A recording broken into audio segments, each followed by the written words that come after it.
Good evening, everyone. I'd like to call the meeting to order. Will the secretary please call the roll? Anna Braun. Here. Timothy Cummings. Here. Antonetta Vola. Here. Jamie Falco. Here. Louis Figueroa. Here. Lori Herrick. Lee Woo Hung. Wilbur Pan. Here. Marianne Tenues. Here. We have a quorum. Please rise for the Pledge of Allegiance.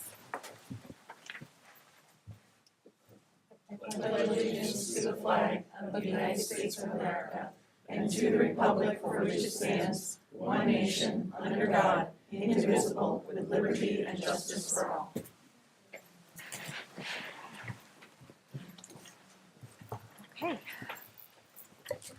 The New Jersey Open Public Meetings Law was enacted to ensure the right of the public to have advance notice of and to attend the meetings of public bodies at which any business affecting their interest is discussed and acted upon.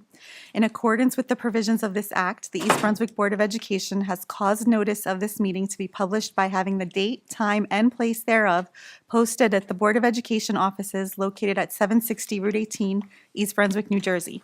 Written notice was also provided to the Sentinel, the Newark Star-Ledger, the Home News Tribune, the Alternative Press of East Brunswick, and the Municipal Clerk of East Brunswick.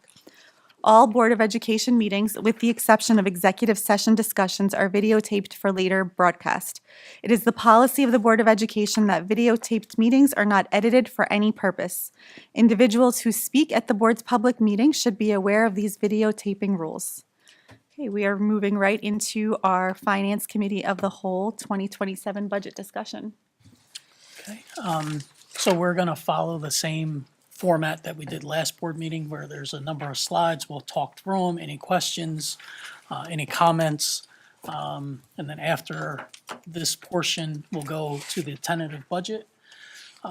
Before we get into the slides, I just want to remind the board the tentative budget is a starting point. It has to be balanced. As we go along this process, as changes are made, we'll incorporate them into the budget, run them through the Department of Education budget software to make sure all the edit checks are taken care of, and eventually, end up at a final adopted budget. So again, this is just the starting point. There are some things that we still have to get through, and we'll see that as we go through the slides.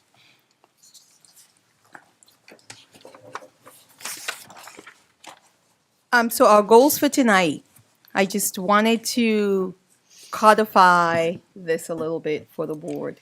I was thinking about what have we been doing, This notion that budget only starts during this particular period is not necessarily a good one because it's not sustainable.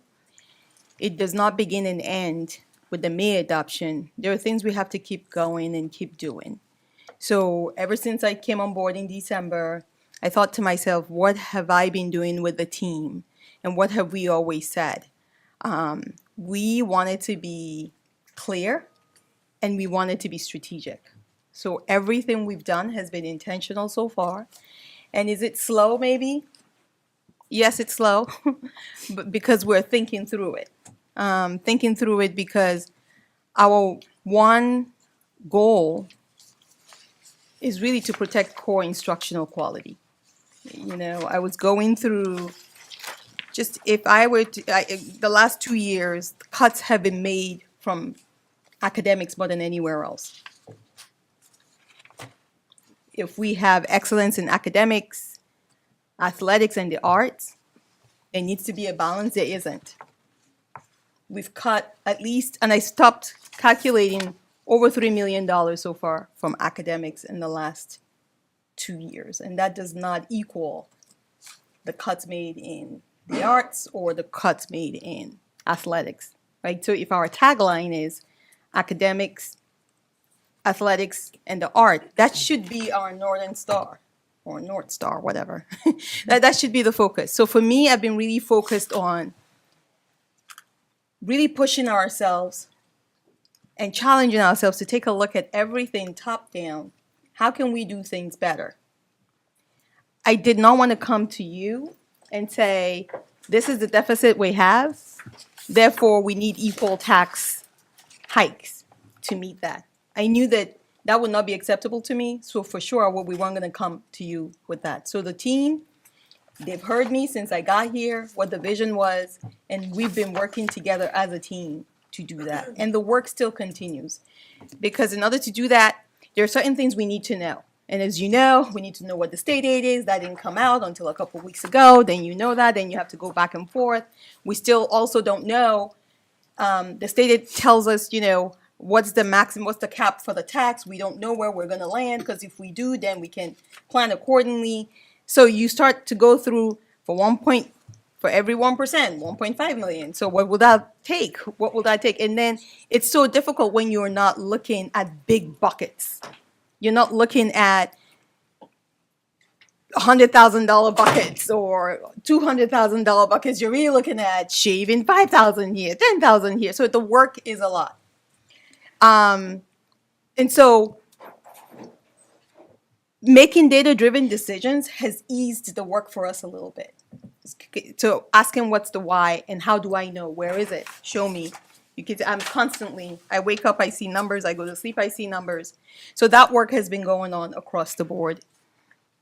And we really wanted to communicate transparently. We're trying really hard. I know, I hear people think we're hiding something. We're not. They say all sorts of things, but that's not true. But whatever. We really want to try to communicate transparently. And we know that this is our first time, and I'm speaking for Joe now. This is our first time. We have a lot of work to do. And I know that every time we spend here and we talk to the board and we meet and we learn, we take something away, and we're constantly adjusting and trying to do better. It's just unfortunate the timing is very tight. But I think for me, my promise to you, the community, is that even when we get to May, because whatever we do today in terms of a tentative budget, it really is a starting point. It doesn't even really matter.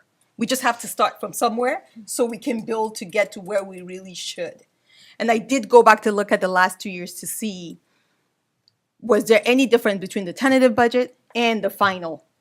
And there was every single time. So I just want to, again, ease that level of, we're not voting on anything that is permanent today. We've been very consistent in even our words and how we've been really communicating and speaking about budgets, because we know it is, people's livelihood, it is people's taxes, and so we want to be mindful of it all.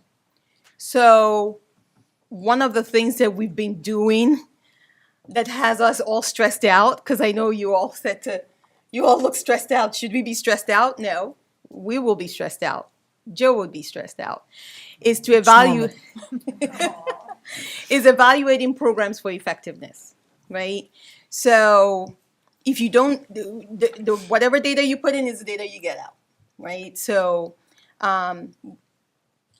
having metrics that's objective and having defined effectiveness before something gets going for us to evaluate the program is proving challenging, right? Because we've not always done it this way, and here we are. So we're trying to evaluate programs for how effective they are and making sure that we're able to measure it in a way that makes sense.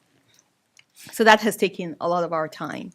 We're looking at everything, right? Everything that makes up our whole organization. You think about it, that's what we're doing. Programs does not just speak to what's happening in the classroom. We say programs and people automatically think, oh, that must be the classroom. No, we're also thinking about things that happen outside the classroom. All the little facets, whether it is the people who work in the back end, who keep our things going, from people who are helping us be East Brunswick, right?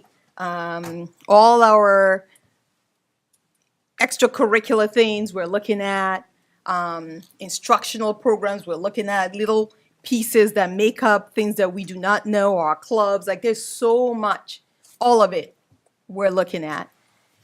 And we're looking at that for effectiveness, and where we can, we're not pushing some agenda where it's like you must meet this or not, even when it doesn't make sense. And that's hence the difficulty, right?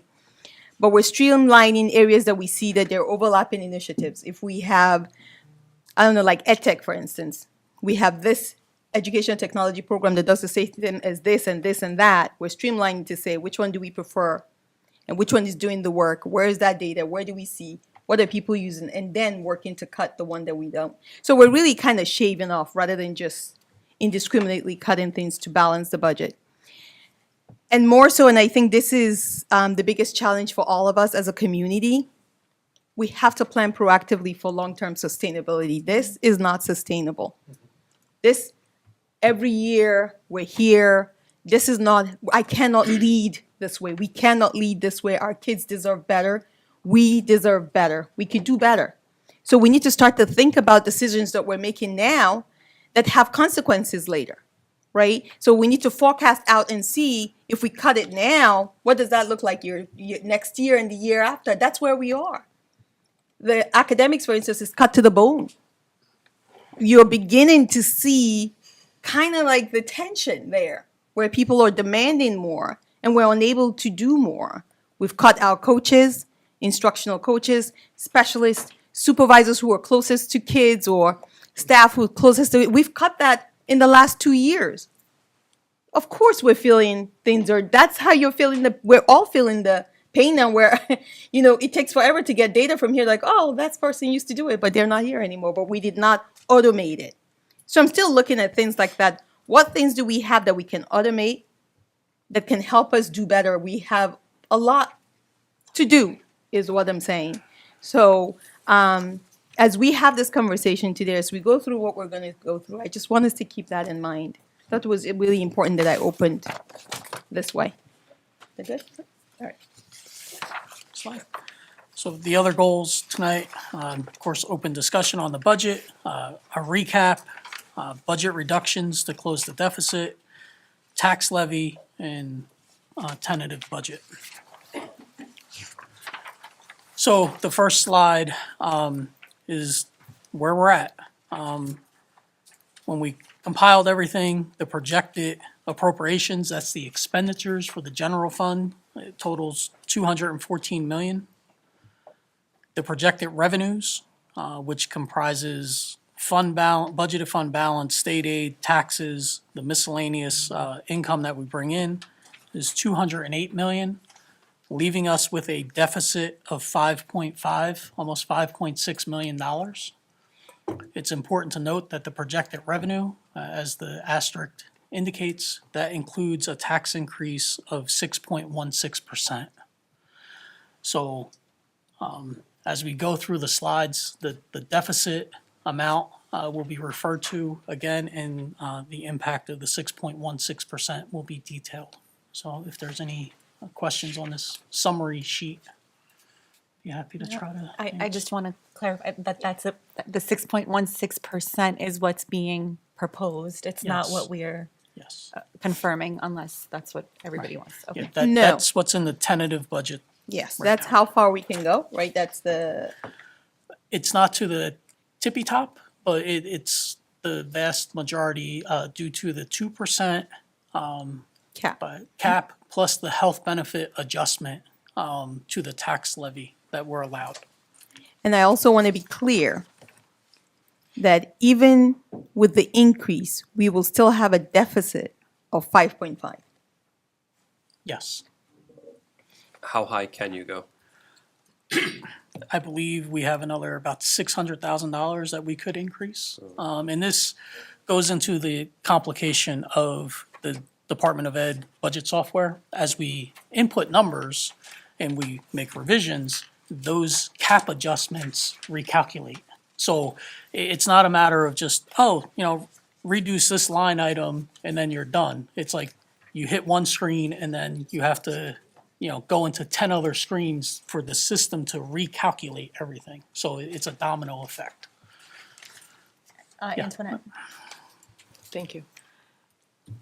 That proposal, make sure I say that correctly, that proposal for the 6.16%, would that be with the conversations that we had the other day with increasing fees and removing free and reduced? So, This is as is with no adjustments. so when we get to the next slide, a couple slides in, we'll talk about the reductions that we've talked about in the past, and we found some other items. It does not include any increases to fees because we haven't determined that, right? Right. At the last board meeting, there was a couple things asked, so we're trying to pull that information together to present so the board can make a decision. But I think it is important, say fees, we raise it $10,000. It brings in an additional $10,000 in revenue. Right now, it would decrease the deficit by that 10,000, or the board would say, keep that deficit, keep on finding ways to reduce, and that $10,000 needs to go directly to tax relief, right? Those are the two options. It's either going to help close the deficit or keep the deficit but reduce the tax burden. Makes sense? No, it makes sense. I Okay. just want to be clear because raising everything everywhere and you're getting less is not what I'm signing up for. Thank you. So just to be clear, the deficit we have right now is considering a 6.16%, and then that remaining 5.59 deficit has to be made up operationally somehow, right? So your Okay. two options are to find other revenue or reduce your expenditures. Okay. So in order to close that $5.5 million, this is not an all-inclusive list. This is a list that we can present and not, violate anything that we can't violate as far as negotiations, contract, or having people find out that they might be impacted because of this. There's a process, there's a proper way to go about doing that, and we need to be mindful of that. So reduction of contracted services by $83,000. Outsourcing personnel, non-certificated staff, that would result in $783,000 in savings. There are two retirements, a part-time secretary and a full-time secretary. Those positions will not be replaced. We talked about the shared service agreement. That's $762,000. That would reduce that deficit. And then we are going to be allocating costs to child nutrition, lunch aids, and custodial services during the lunch period to the child nutrition department. That would result in the general fund saving $403,000. I'm sorry, any questions on that? After this slide, there might be questions. Okay, so if the 5.5, almost $5.6 million, that's the starting deficit. We have reductions through, I called it May 19th of 2.5. March 19th. Did I say May? I'm trying to fast forward through the trauma. Still a So, lot of work. yeah. So March 19th, that's, 2.5 million. Since last week, we have identified another $600,000 in reductions. Those reductions include reducing archiving expenses, supplies, contracted services, consolidation of software that we use, copier usage. So, as we continue, we are going about this, trying to figure out what we can reduce that has the least amount of impact and make us efficient. So the result is, as of today, we have a deficit of $2.4 million that we still have to close. Any questions? Just talk. Just had a quick question, can I go back to the retirements, those are two secretaries we have there? And that does not include breakage with our professional staff at all? No. That's a separate issue. Yeah, unfortunately, we do not have too many staff members that are retiring overall. Okay, Right, so, okay, thank you. So we're now going to replace this one part-time, one full-time secretaries. Will the remaining secretaries can handle all the job to make sure, guarantee the operation be on the normal procedure on the normal route? For now, I'll say yes. Is that optimal? No, but I need to close the budget. And I'm still really trying really hard not to get to programming. But I could say for the next 2 million, I mean, we're ready to the bone. The next 2 million, I'm gonna have to look at personnel of some kind. Like, there's no way I can't cut any more supplies. I just don't have it. I'm gonna still keep looking for things that are overlapping that I didn't get to. But I'm gonna start to look at, everything like classes or courses where we're running with 6 kids, 12 kids. Like I have to start to then balance that out. I'm not saying that every class that's not 26 is gonna get looked at, but I wanna, again, evaluate that and take a look at what kind of savings can I get there. It might not be a reduction of staff per se. It might be, okay, so maybe now I'm saving money in 6-period assignments because now I have, like, so there's a lot more to get to. I don't wanna speak because I'm not there. Is that good? All right, good. I don't want any emails, please. Go ahead. It's fine. No, it's okay. I won't email you. I'll just email Joe. Joe's my BFF. Wouldn't it be responsible when you're in a budget deficit to start removing the programs that don't have high enrollment in them? I mean, it's not ideal and it's not optimal, but when you're looking at an entire scope, if there are only 8 kids who are interested in a specific course that's offered, always only 8 kids, why wouldn't we consider that something that maybe we could Okay. maybe turn into a club or? So again, even with clubs, it comes with its own things, right? But absolutely, you're right. That's why I brought it up, because I'm looking at it and I want to be fully transparent that I'm looking at it. But when you start to look at our secondary courses, those are the courses, they become more specific, more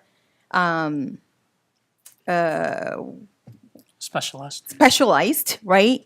That even some of the stations, for instance, like if the stations that is set up for them to do what they need to do because it's that specialized, I only have 8 stations and that's why I have 8 kids. But that makes sense. So I have to then evaluate, is there room for me to buy more stations to fit in there so that I can have more kids? And even that, like those types of things is what I'm talking about, right? Then I could do that. But for sure, that's exactly why I'm looking at it.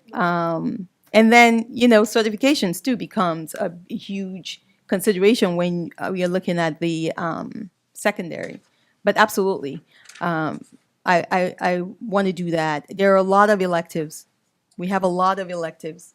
We are funding a whole lot of electives more than we are our core. And while that's good, a variety of it is really good. I'm talking, I think we have upward of 70 electives or more. So, look, everything is up to take a look at.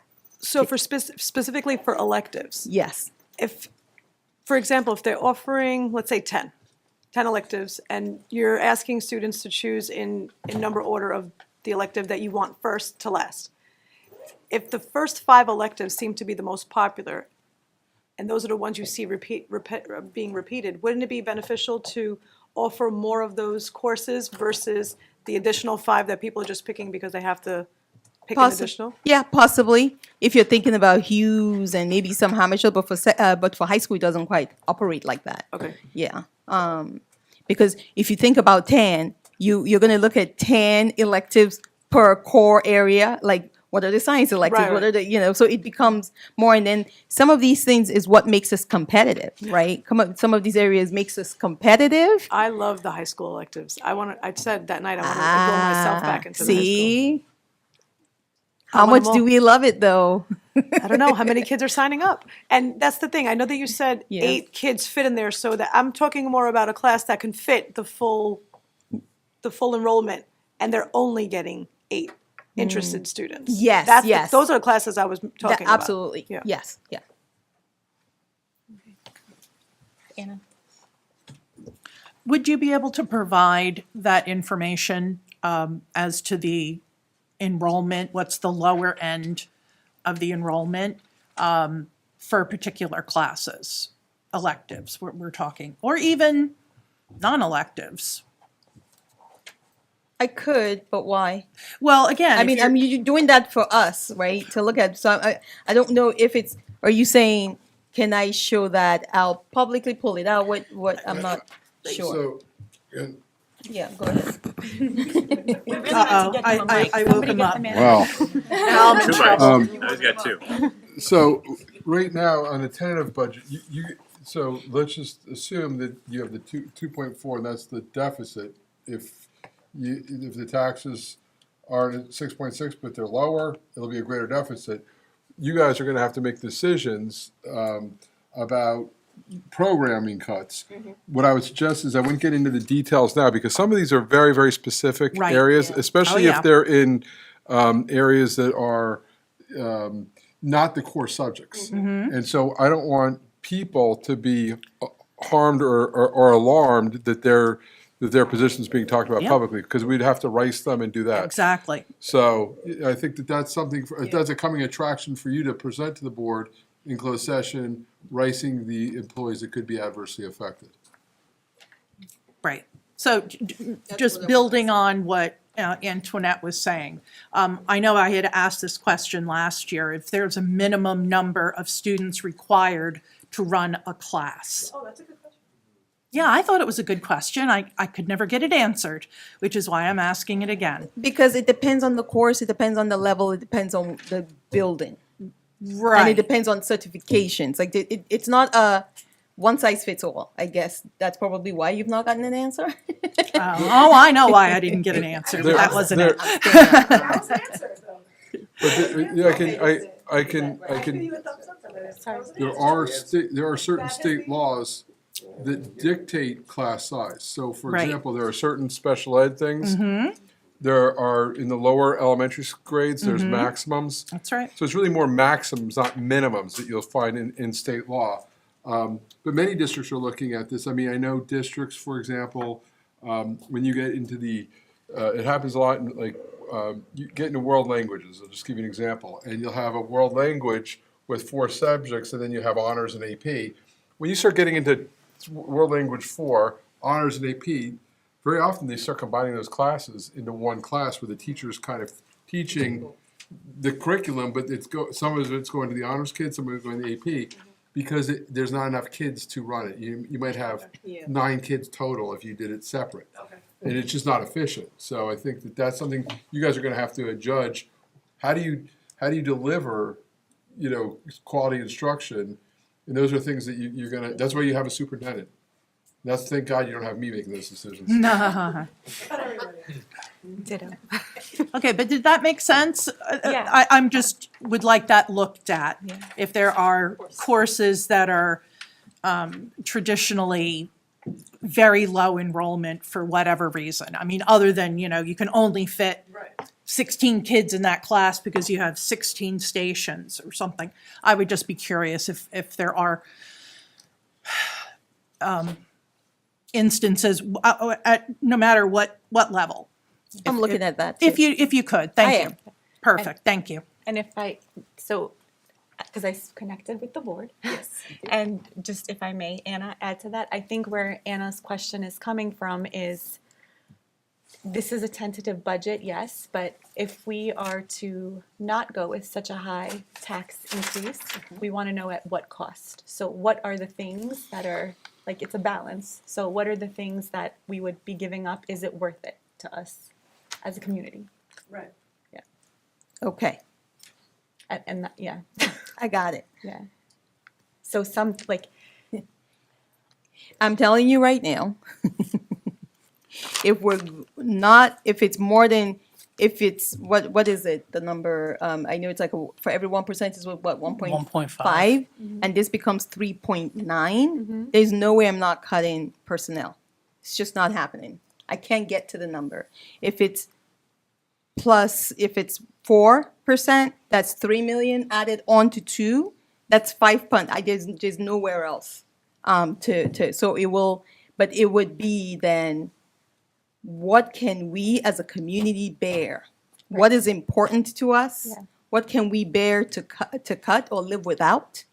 Then then we can have the conversations. But definitely, I think once we know and we have a tentative budget, because it's a starting point. I think April 9th, when we're talking to you, we're back here for a board meeting, is that April 9th? Yes. I'll be telling you what the possibilities are, because these are the buckets of money I can get, and then we start to have the conversation about well, no, this is important to us. If not this, then what? Yes. Lori and I were speaking today, and she said something that I thought was really impactful. I'm going to just quote you, because I wanted you to say it, but you're not saying it. The community has to understand, what is the return on the investment? Because obviously, we're investing in the children, right? So whether it's athletics, arts, academics, it's what are we willing to do to get it back? But are the families, are the children getting it when we are offering these savings, right? So if you really, I think Joe and I spoke about this during the close, when I figured out that percentage. It's pretty much Not closed, not closed. not It was close. small group. Small groups. Sorry. Thank you. They know what I meant. Matt, They know what I meant. Have they made it to this part of the meeting? I have to say. Matt, she's coming for your job. For households within my tax range, right? It would be sacrificing a fancy cup of coffee a day to be able to continue offering our children what they have right now. For some families, it might be 2 cups of fancy coffee a day. I want us to understand that we want to make sure that we're not burdening the families or the children first before we start doing this. Yes, ma'am. And, oh, Jamie, go ahead.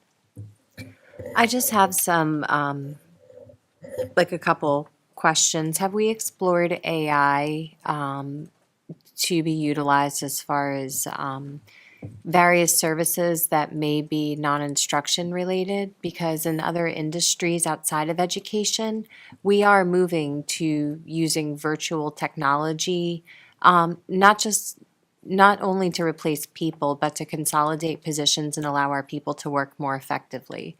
I'm not suggesting that this is a now fix, but my first question is that legal to explore that, Matt, to use AI for things like school nature-y stuff?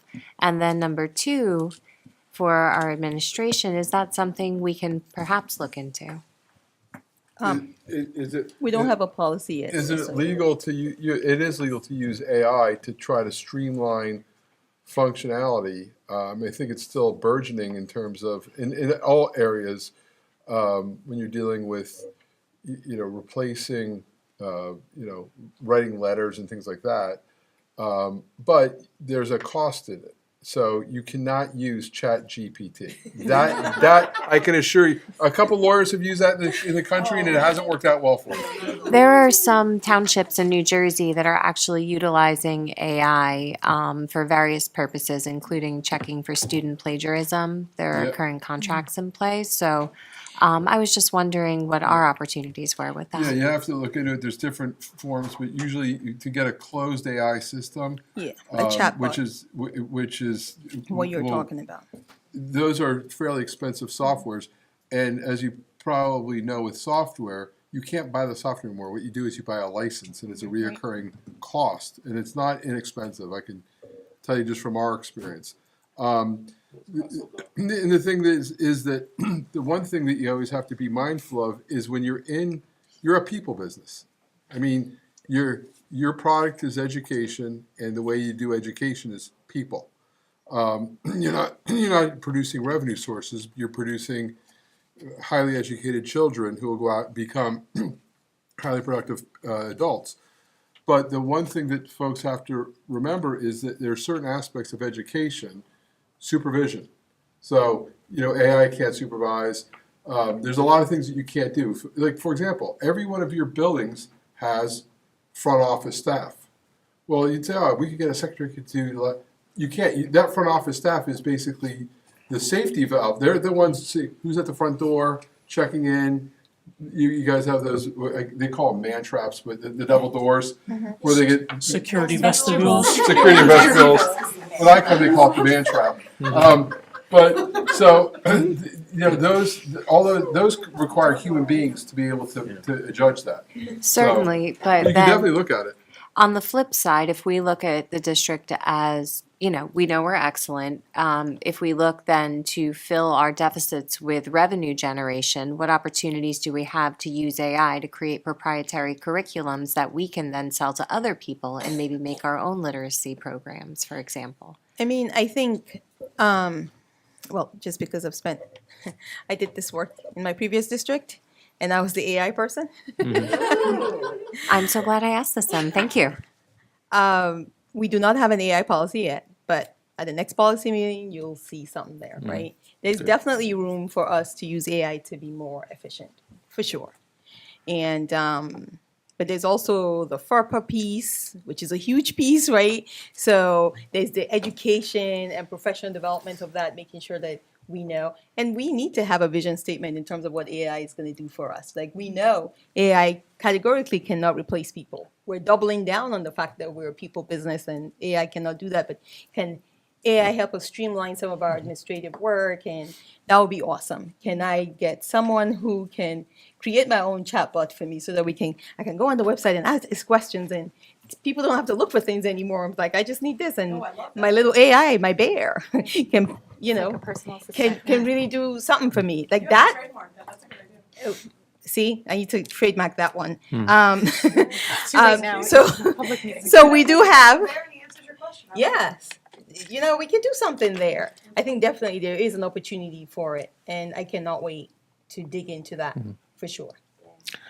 Yeah, I also just want to point out that we may be overestimating the benefit that adopting AI will bring to the school district. So number one, and to Matt's point, these AI products are licenses. They're sold on a subscription basis.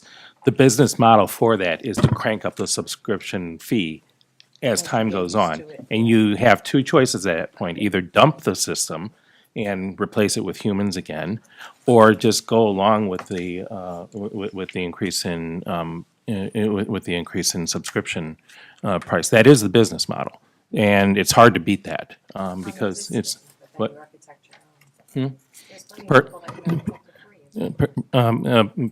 Perhaps, but if we're going to do that, then we're going to have to do that completely in-house in order to avoid, because anybody outside of our school district is going to use that business model. I don't know of anybody that's going, in the right mind, that would build something like this and then just sell it as a totally owned software package. That doesn't exist these days. This sounds like an So- org chart discussion. Sure. The second thing, the second thing is I have practical experience with using AI. One, at my job, and my job involves a lot of high tech, you know, sciencey stuff.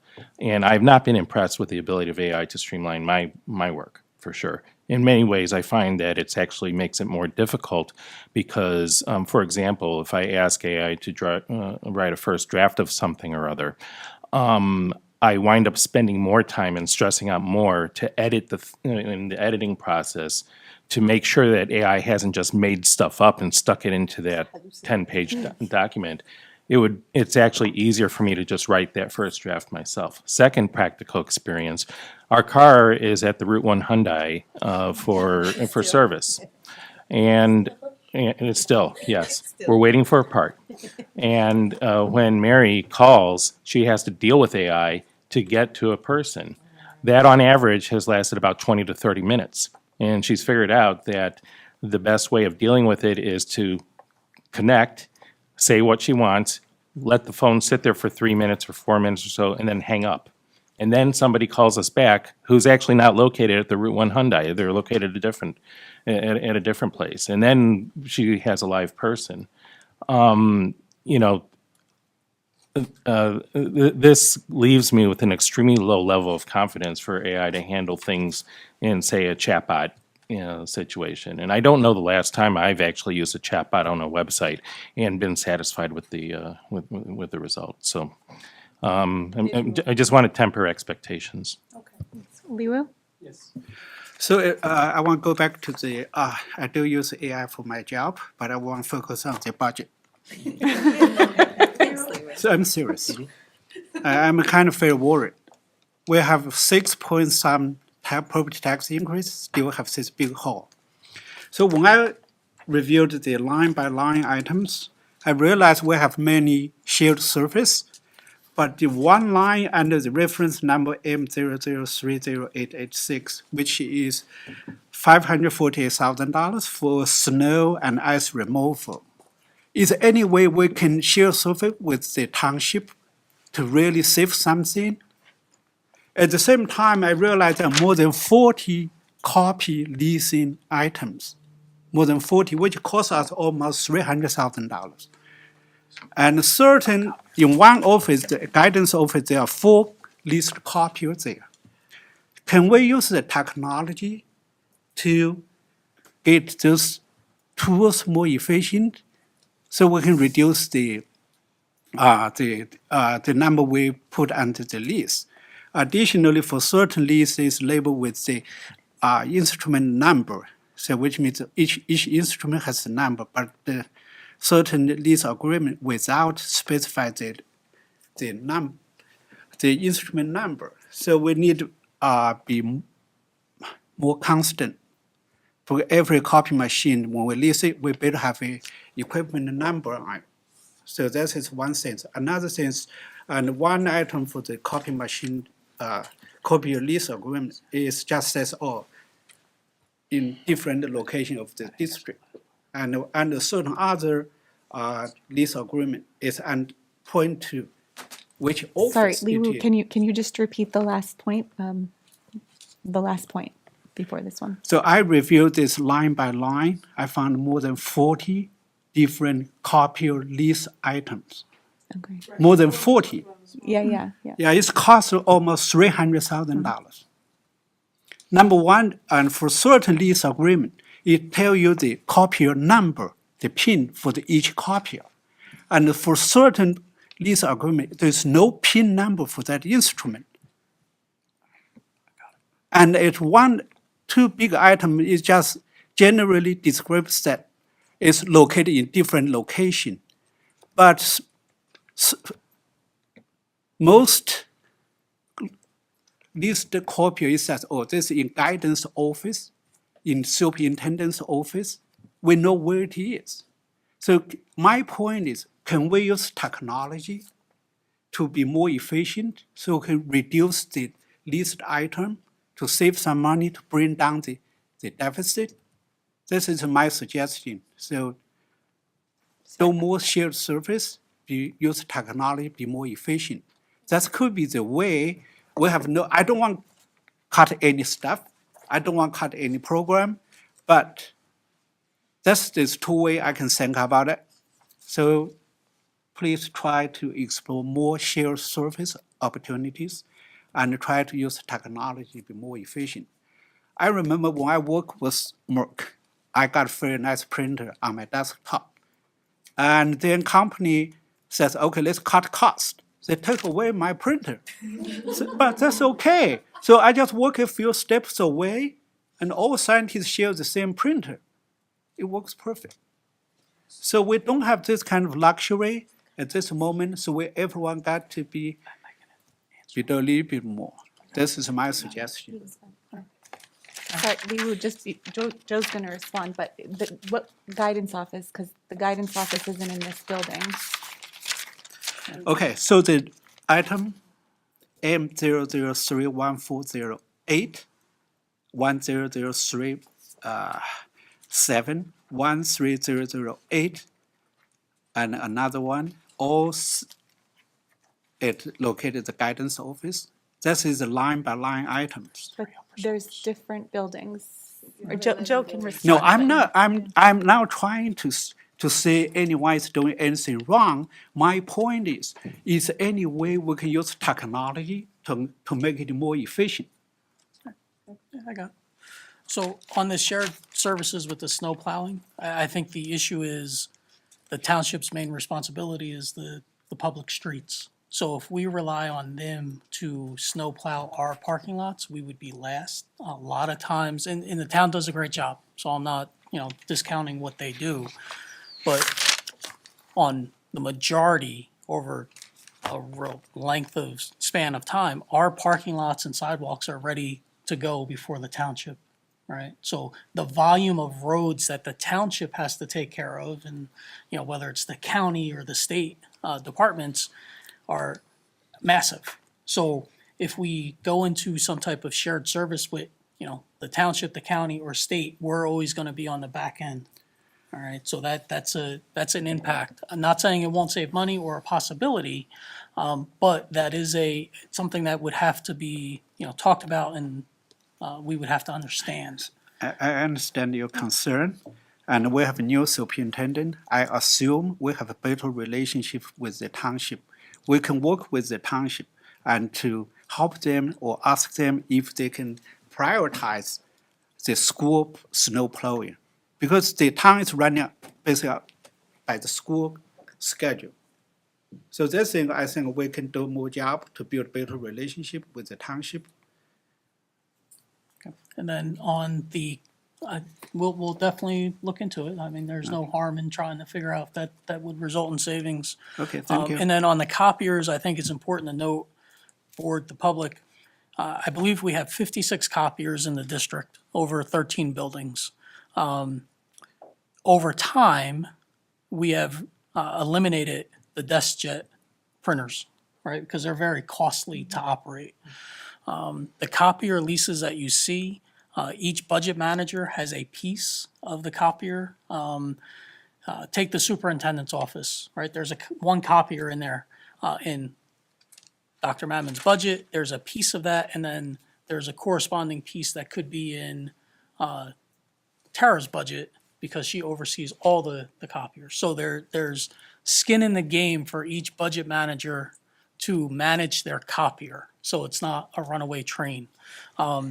Over time, I think this is the third lease that I've been involved with, maybe the fourth, we've reduced the copier expense, and we've probably saved well over $1 million during that time. It was probably 3 times the cost it was now when I first took over the copier lease way back when. So we try to manage that, put copiers in strategic locations. Unfortunately, like at the high school, there's department chairs, or we don't have department chairs anymore, supervisors that are needed. The athletic department, where if they had to, every time they printed something, we'd be losing more money in manpower to retrieve that. We do set up where schools have to send over certain things to central duplicating, but it has to be a volume, a certain volume for that. We have a software called PaperCut. It's great, but it's annoying because every time you print, it says, do you really want to print this? Do you want to print it in color? Do you want to print it on 2 pages? And if you got to keep on hitting the button, but it's also a good reminder to be like, do you really want to print this? Like your presentations tonight are not in color, all right? I was happy you did black and white. Right, and if, So Joe, I'm So- sorry, I'm not saying you are doing wrong. I'm just suggesting we use technology to be more efficient. Sure. Because at this moment, we have to think a reasonable, a practical way to reduce the cost to bring the budget to the close. I think it's important that Joe explains what we've done already. Because when people hear that, it would seem like we're not using technology to be more efficient. Absolutely we are. We had a conversation about the color thing today. I'm like, listen, I have no money. Like, if you stand still, I'm going to get money from you. That's where we are right now. So I just think that it's important for Joe to respond before somebody runs away with that and says, oh, they have copier machines everywhere. You have a copier. Like, that's not what we're doing. So I think that's why he's explaining. He gets that you're not blaming anyone, but I think it's important for us to respond. That's why we're having this conversation in public. and, I'm not taking it as a blame. I think we should be looking at those things, right? We have an obligation to look at those things and continue to press the envelope, to try to be more efficient, use technology more. Don't print. I would love that, if we were totally, and the board has made a tremendous shift recently, and, thank you, because it's like, okay, just upload it to the file, you have access to it. That takes 2 seconds instead of somebody making copies. We're not all the way there, but we're making strides. So it's that same mindset that we're trying to apply to everything, and hopefully the whole district gets on board with that and we can move forward. And the money allocated in the budget for the snow removal, that's only if you use that, only if we need to, right? We don't need, we're not gonna have another snowstorm, Joe. I already spoke to God. It's not So- happening. It happens every 10 years. We had ours this year. It's not gonna happen next year. Right. But Right. So last year we were fortunate, Yeah. right? 2 years ago we were really fortunate. Right. 3 years ago we had board members saying, "Don't even budget it because it's never going to snow here." Right. This year, not fortunate. We were well over $300,000 over budget in the snow removal. So we just have that there as a safety precaution. Let's pretend next year it doesn't snow at all. What happens with that $500,000 that was allocated? So Okay, good. right, and it will help us in the following year to budget excess fund balance to reduce the tax burden. Right. Part of the problem with this budget is we typically budget 4.6 million in that fund balance to offset taxes. We have $110,000. Right, that was what we discussed. So, you know, if you look at it from that standpoint, we're budgeting 2.3, because right now we're doing pretty good this year, right? In that budgeted fund balance. If we had the full amount, we would have a balance, and then we could really start talking about the impact of taxes. What do you want to do? If we had the full amount, like no issues, it would set us up better. Would you be able to clear up for the community? I mean, I know we already discussed it, but why you only have $110,000 left? So, without getting into the weeds on the calculation, because Right, just- it's a yeah. pain. The bottom line is, in 2025, there were expenses that came over in, not over budget, because we were not over budget, but we didn't have any excess. Everything happened bad. So health benefits were $4 million over budget. So that eats up the $4 million. I mean, that's the most simplistic thing you can look at. So and that's the thing we have to be cautious about. You cut everything to the bone. We're a $200 million operation. Some things are going to come in under, and you're going to have a good year, but some things are going to not. So or a number of kids go out of district, right, that we weren't planning on. We're big enough to say, okay, these accounts came in under, we can sustain these increases. But if you look around the state, there's more and more districts that are saying, we have to cut $4 million right now in this current budget to just survive, right? Because there is no mechanism to take a loan. The state's not giving loans, and you don't want a loan from the state because they give you monitors, and then you guys have no authority, right? So you have to be really mindful that these decisions that we're making today have a long impact, and decisions that were made in recent years are impacting us. You said what I was just about to say. So we're not doing short-term Band-Aids. We're thinking long-term with this year's budget. 100%. Because I don't want to be here like this next year. I want to come to you next year and say, remember where we were last year? This is what we got up to. Since then, from May till now, this is what we've done. These are some cost-cutting measures. I want to be able to come to you and say, because you did A, B, C, D, this is what we've been able to do, and this is why we're in a healthier place, or this is why we've been able to save this amount of money, or this is why we've been able to be, at least be financially healthy a little bit. I want to not come with $110,000 fund balance next year. I really don't want to do that. I want to be able to advance teaching and learning, even as we're looking at what this cost-cutting measures are going to be. We have to keep moving forward. There's innovation. We have, I need better rankings, for crying out loud. There's work to be done than just balancing. I don't want to say than just balancing the budget, because we need to, but we need to be in a place where it's not like, woe is me, I have no money to do anything. There's so much to do to advance teaching and learning and everything that East Brunswick stands for, that we like about East Brunswick, so we can compete in the global, society, economy, with changing needs. Our kids are coming to us with different needs. We need to be able to adapt, and be agile enough as an organization to address those needs. That's what I want us to focus on. And you know. I just want to make certain, like, what I just said is not an indictment on the previous boards or administration. Look, decisions were made based off of what we were dealing with at the time, right? And we don't have a crystal ball for the future, but it's just trying to reinforce that, certain decisions have long-time impact. And if we don't start planning 3-5 year cycles, it tends to catch up. So I just wanted to clarify that. Thanks, Joe. You wanna go? I'll be quick. I don't have a ton of, certainly no expertise and not a ton of experience in the whole software space. But I would caution us, and I think the worst thing that we could do in any of our schools for any of our children would be, and I don't think I'm hearing this, I just want to state it, would be to think about replacing a human with some sort of software or robot.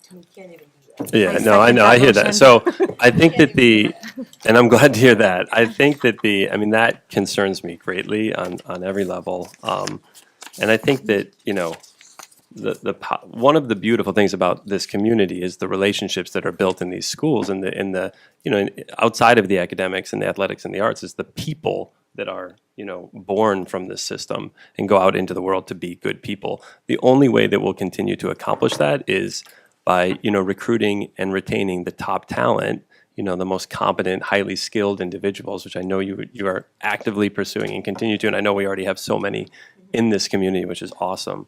But it scares me. It scares me. I think even on my own, on a personal level, I'll just share this real quick. I do a lot of communication in my role, and I started to find myself taking what I wrote and then going over to ChatGPT and saying, make this more professional.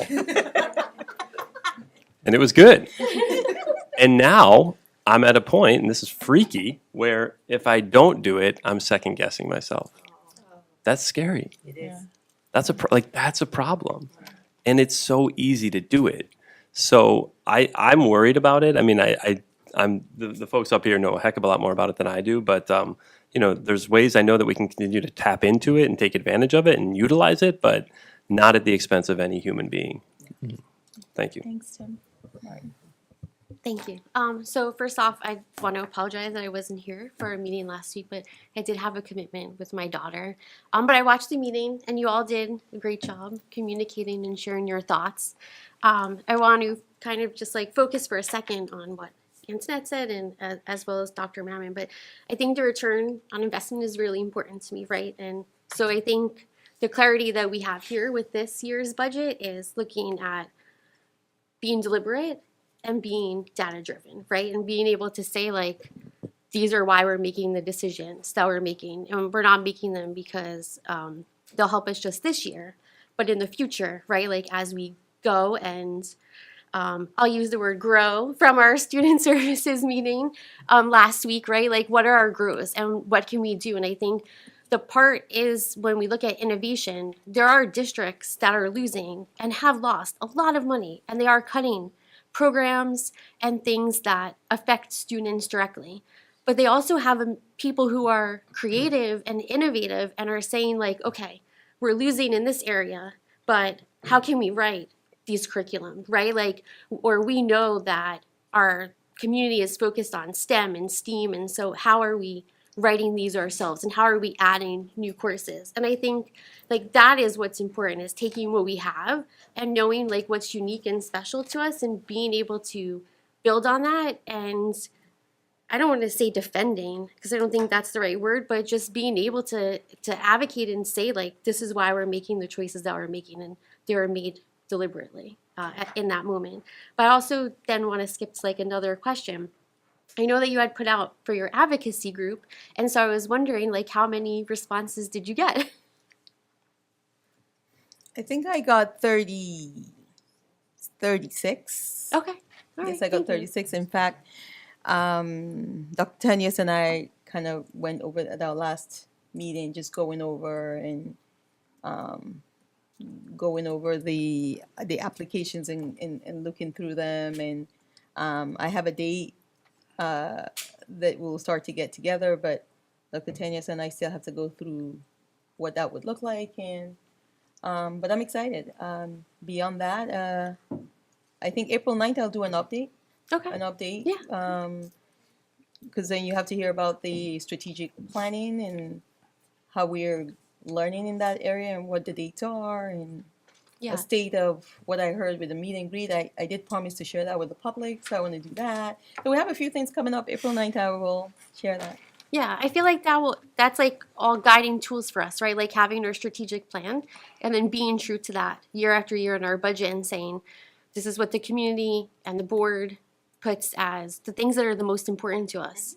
And so those are the things that we touch last, right? Or maybe we ask, and I feel like this was talked about a little at the last meeting, but what's the parent investment, right? Like what are parents willing to put out when it comes to the things that their children are involved in, as well as looking at the bigger picture of what are we able to do like as a community, but also like knowing that we'll never be able to fundraise or collect enough money to go even touch, right, our deficit. So it's kind of like how do we manage all of those things at the same time while being true to the brand that is East Brunswick, right? And that's the community that's here. And I think that's very important. Can I just, I'm going to close this one. So I just want to, because I don't think the public is aware, but, I appreciate the let's look for money in places that we haven't before. I mean, Tara, with the last snowstorm, she was like, oh, I think FEMA can give us, we've never done that before. So those are the types of things that, we appreciate that the administration is doing. I do want to say that AI is a tool, and I think people tend to forget that, but it's a tool. And I actually am now trained in how to identify when somebody has written using AI, and it's actually frustrating. It's so frustrating. And then, final statement, I remember with your interview, and I've shared this a million times before, you said, show me your budget, I'll tell you what you value. And that obviously still resonated with me, and I think, we as a board, that's what we're trying to do here, is what we value is going to be what this budget looks like. Yes. Yeah. Yes. That's good. So this slide, we thought it was important to show the tax history on the last 10 years of increases. So going back to 2018, the increase on the overall taxes, that's the general fund and the debt service, was 1.73%. It was under the 2% cap. And through 2021, it was under the 2% cap. FY 2022 was 2.8%. FY 2023, it actually went down 0.73 because the debt service tax levy decreased. We had bonds that expired. 2024, it was 1.7%.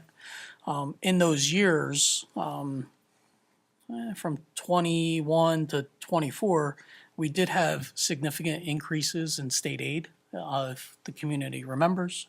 So that helped keep the tax levy increases down. FY 25, it was 3.76%, 26, 3.65, and then the 6.16 that we're talking about tonight.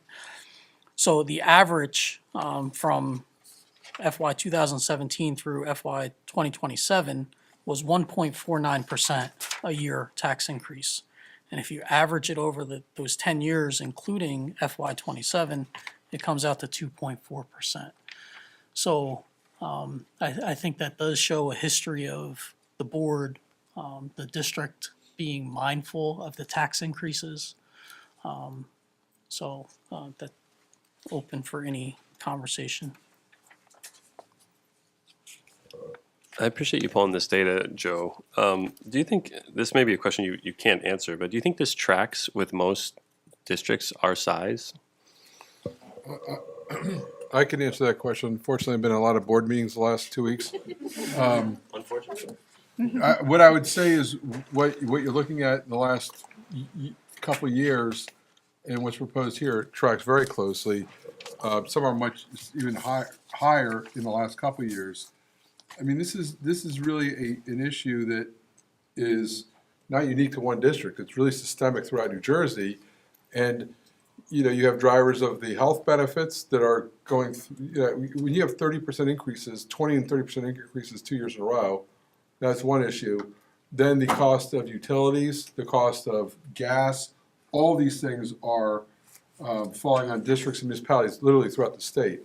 I would say that your tax increases over from 2017 up through 2024 are, these ones are low.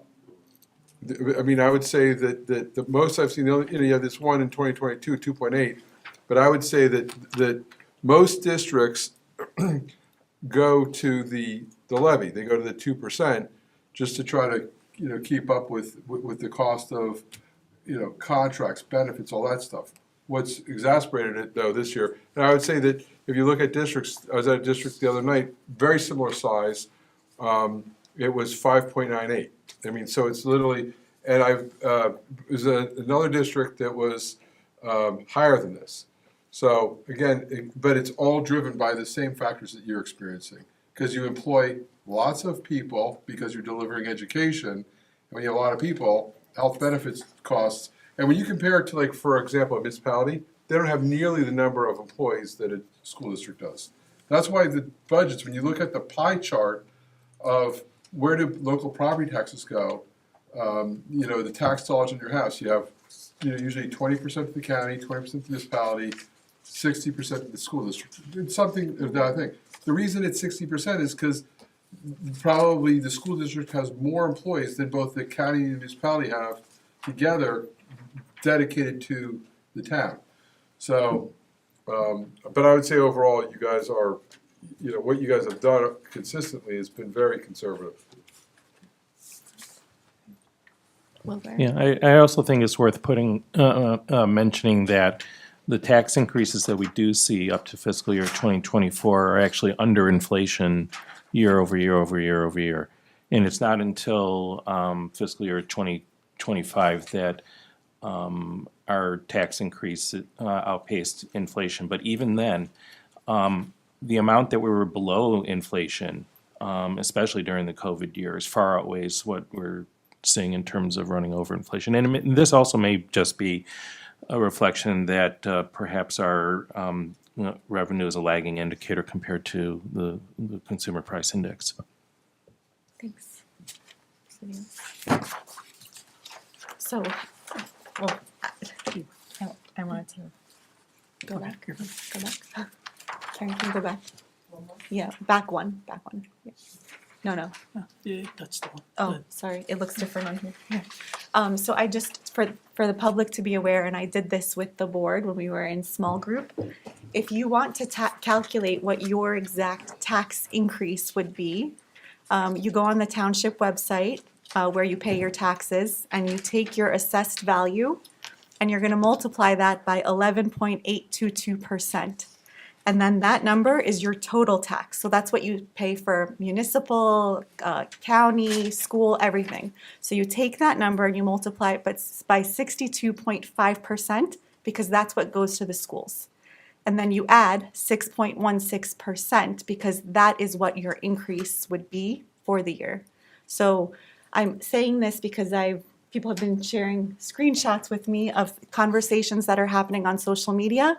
And there seems to be a divide over, oh, don't get rid of programs, increase taxes. Why can't we increase taxes? And then you have people who are saying, I can't have my taxes increased. I can't even afford to live here. Someone even shared with me a video of a gentleman at a town council meeting saying the same thing. So you've got two schools of thought. I think people really need to make an informed decision when they are letting the board know, because remember, at the end of the day, we're representing all of you. We know what this is going to impact us, and just, you know, make sure that you're doing that calculation and fully understanding what that's going to look like if that's the direction that the community wants to go in, because this isn't a board decision ultimately. We talk to people all day long. This is a decision based on what we hear from you, so keep that in mind. Yeah. All right, so this screen shows the impact of the tax increase and how we get there. There's two buckets, the general fund, and as a reminder to the public, the general fund is our day-to-day operations. That's where salaries, utilities, benefits, transportation, supplies for the classrooms, for the district come out of. And then you have our debt service. The debt service are the bonds that have been approved through the years, through bond referendum for various projects, like when Hammersholt was done, Central and Lawrence Brook there were additions and renovated. Memorial, when we had the fire a number of years ago. Those are all bonds that are set, right? They're locked in. We don't have a choice. That was approved. That's cemented into the tax levy as we go forward. So a couple things to note on here. You cannot take in the yellow the tax levy increase under general fund of 6.47% and just add it to the negative 2.86% to come up with 6.16. We know that's not the math, right? The 6.16% represents the increase in the taxes divided by the 25-26 tax levy. All right, so you got to take the total. All right, so as you know, people are looking at this. That's a big point of clarification. So it breaks out this slide. You know how much our appropriations are to have a balanced budget, right? Because we've got to close that gap. The state aid, 39 million. And let me read off my slides because need stronger glasses. Fund balance we talked about is right now 2.3 million. We don't have anything for capital reserve withdrawal. Other sources, 7.1 million. That's interest on investment, the fees for clubs, sports, transfers in from the enterprise funds. That's a catch-all. All right. So we add that up.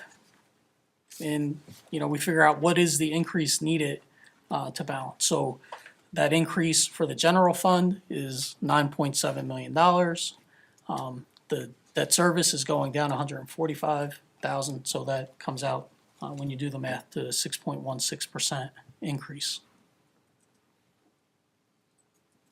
Any questions? I have a question. Yes. If the taxes go up this year, does that solve the problem? Since we're talking about sustainability over, I hope like everywhere usually has a 5-year plan. That's a term in my industry. I don't know if does it solve our problem? I think that the one thing, so it will help your problem, but you're not going to. I think that one of the biggest drivers, it's probably the sole biggest driver, is your health benefits. That is going to take legislative change. It's my understanding that the legislature is actively looking at this because you have to understand, although you guys are not in the state health benefits plan, you're in a school district that is modeled after the state health benefits plan. So you have a level of benefits that's modeled after the school employee health benefit plan or closely aligned to it. And the state has the state health benefits plans for police officers, people that work in the state government, judiciary. They're experiencing the same thing. So there's got to be a legislative change that is, and I know it's being worked on as we speak in the Senate and Assembly. Governor Sherrill has given a directive to get this done, like to work on it to reduce it because it's not sustainable. It's going to be a combination of state action and local action to get this under control. As you know, Governor Sherrill also put out, a moratorium on raising utility bills because that's another problem that is totally out of your control. I mean, you have no say in it. The Board of Public Utilities sets the rates. So these are things that finding efficiencies definitely helps. And I think this would definitely relieve some of the pressure. I can tell you that the district I was at on Monday evening, their tax increase was still high because of the health benefits, but what you did last year and what they did very significant last year was significant cuts, significant. I mean, there was over 30 teaching staff members that were separated, and they still had a 5.9% increase because of the health benefits. So, you can't keep doing this over and over and over again. And I think this is every district in the state. It's not just here. But we will have to do this over and over. If the health benefits is not addressed, you will. Right. I think a major issue is how school districts are funded. So we have the state aid component, and I think we've done a pretty good job of explaining the formula and that there is no way to plan, right? Because it's just all over the place, the factors and how things change. So you have two other revenue sources to fund your budget: local tax levy and then the miscellaneous. I can tell you the amount of money we bring in from the enterprise funds it's more than other districts, significantly more. I think we do a really good job of maximizing that and bringing over what we can. So the burden again and again falls on the tax levy to residents. Until that changes, and not every state does that, right? Not a lot of states do not follow this type of school funding. Until that changes, this will be an ongoing problem, because if you're only allowed to go up 2%, and we know things are going up, 2% for us is $3 million. Our health benefits went up 8. How does that work? And so you're into this position of, okay, take advantage of every adjustment that you can and put the burden on the taxpayers, or cut. Those are every year, and there are years, even though our tax levy increases were small, we made cuts, even though it was 2.8% or 1.7%, there were still cuts. So this is a difficult thing, and it's a recurring thing. It's very frustrating, but I don't want to say yes, whatever we do this year solves next year, because experience tells me it doesn't. And it's just a recurring nightmare. Yeah. So just so the community is aware, that may mean that we will have to have another tax increase next year until health benefits are fixed. Is that I think it's more than just health benefits. I think it's the whole system, because supplies go up every year. There is inflation. There is multiple components of our budget that increase. The special ed, there are costs that we can't contain, and we're at the mercy of private schools that don't have any caps. So. Lori? Joe, can you just describe or help the public understand what our enterprise fund is? Because I think that's kind of unique to us and a revenue source, and what's under. Yeah. I'm just saying it's not unique. But to- we but have the ability, it's- some schools use after school outsource Champions or YMCA, but Or- we have ours, and there's a 50-50 split, but we have ours in-house kind of. Yes, but your enterprise account also looks at all the areas that the places where, the jam pack. Right. So it's just whatever you're doing to bring in revenue, under the enterprise, that's what we're saying. What we're saying is that, yes, East Brunswick does make a Yeah. lot more money than, others, but Yeah, we have, So, we have the facilities rental, which is mainly the JM PAC, community programs, which is the Early Learning Academy, the early morning program, after school, kids, it's called, enrichment programs are all bundled into that. Child nutrition, but we can't take profit and move it over, but we can charge things, right? And that's what we're gonna be more aggressive doing. So, we have the device coverage, that is an enterprise. Those are the main ones. And like you said, there are certain communities where that is outsourced. There are certain communities, depending on they might be receiving federal or state assistance to run those programs depending on their population. We maximize it. With community programs, I know we're always checking, okay, increase the fee, but we're still very competitive, if not under what the private programs are doing. So it's finding that balance, but also have a great program, meet a need, turn a profit, in that order, right? Like, it's not turn a profit, have a great, it's those things, and then turn a profit. And we've been very successful. And there's a lot of people that go into that, and there's a lot of support by the administration and board that allow us to do that. I just want to say, Joe, that I completely agree with your assessment. This is something that we talked about last time, that the root causes of our budget shortfalls are the health benefits, the runaway costs in healthcare. We don't have control over that. Costs for energy and transportation, we don't have control over that. The charter schools, we don't have control over that. And not being funded fairly for the work that we do for our special education population. And I completely agree. We can come up with brilliant ideas and get ourselves over the remaining 2.4 million that we're looking for. And next year, if health costs go up another 8 million, we have to do it again. I know.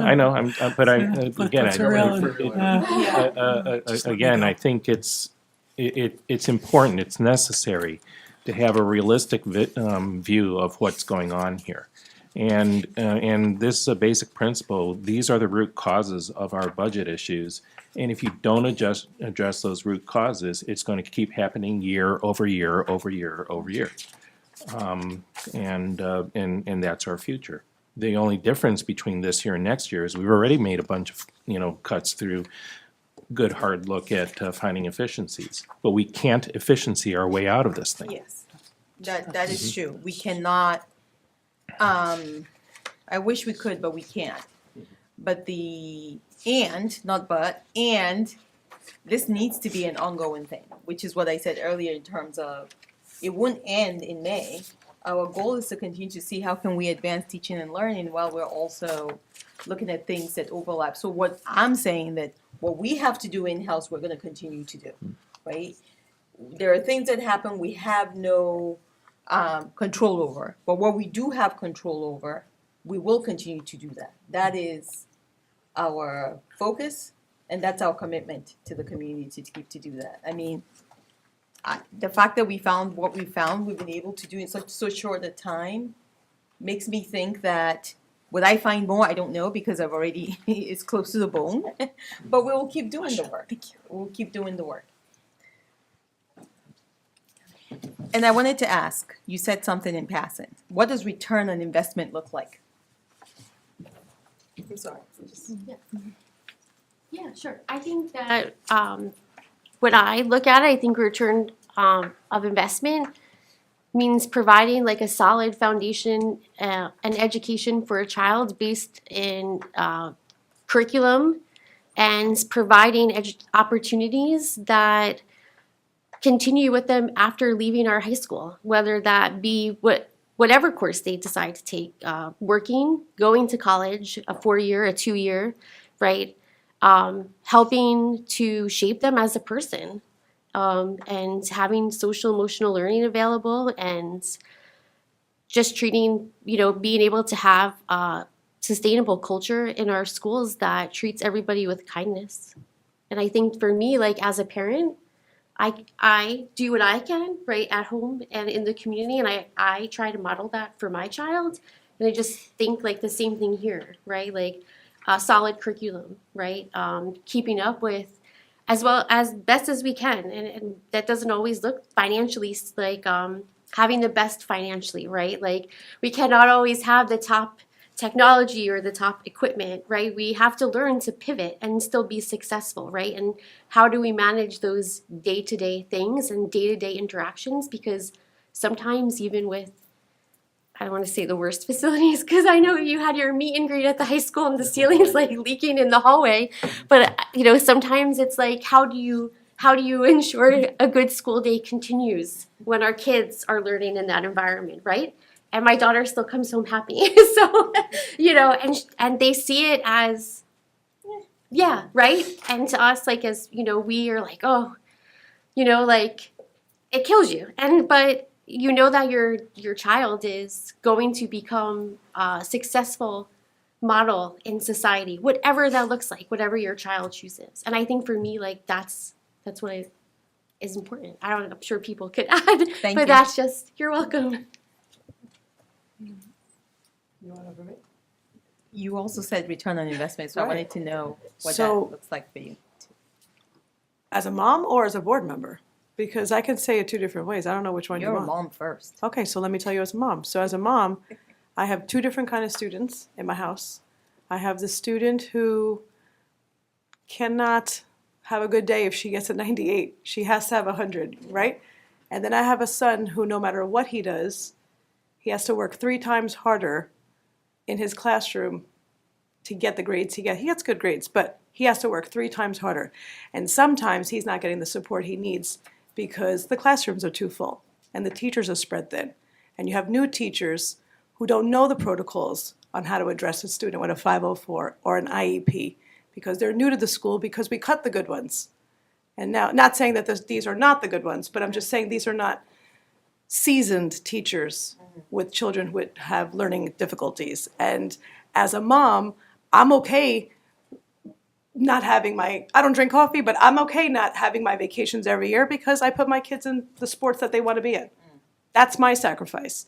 If I have to sacrifice Ariel getting a a refresher from Starbucks every day so that when they go to school, they're getting the education that I moved here for, because I didn't move here.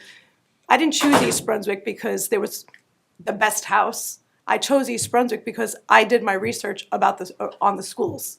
And that's why I came here. And I loved the diverse community because I came from Brooklyn, and in Brooklyn, everyone's everywhere. And I didn't want my kids to just be exposed to one type of a community. I wanted them to have the diversity. And for my son, sports is incredibly important for him, especially for his self-esteem, for the sense of community. He looks up to his coaches for leadership. What he wants to do for his teammates prepares him to be a better student in his classroom. And I'm at year 9, and I have not had that experience for my son, which was one of the reasons why I decided to run for the board. My daughter was a sacrifice of Envision. Thank God this year she has an amazing math teacher, I love her if you're listening, who's given her that self-esteem back, because she has the capacity to do Envision math. She just lost that self-esteem from the way it was rolled out to her. So the teachers like her, I'm not gonna say her name because I don't wanna embarrass her, but the teachers like her are the teachers that I don't care how much I have to pay to keep her here, or keep, all the teachers that are doing that type of work, because that's the investment that I'm interested in.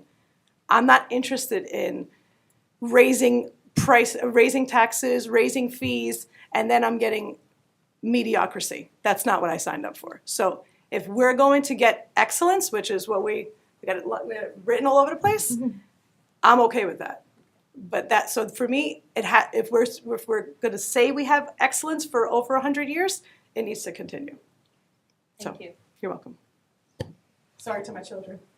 Yeah. Thank God they don't watch these. I actually have another question, because there seems to be a perception that if we don't increase the tax levy, the state sees that as, oh, they don't need the money, so they actually cut state aid. Is that true? We can't, I can't say one way or the other, can we? Not?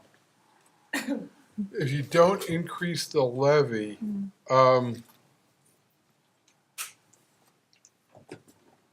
when they do the state aid formula, they look at your property values, Yeah.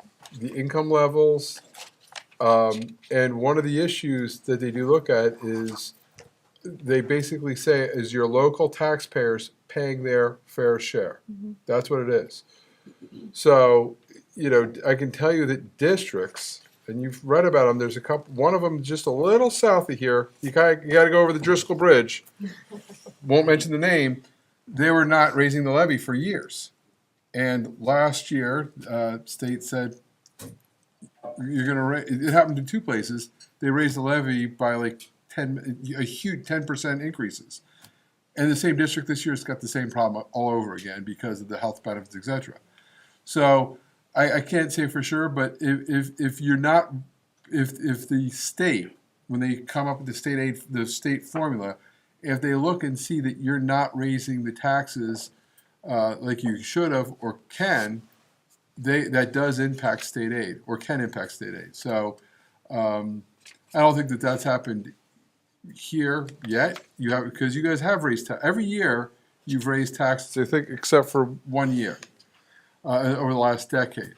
But I think that can be a factor into it because they do look at the local share. What can you pay?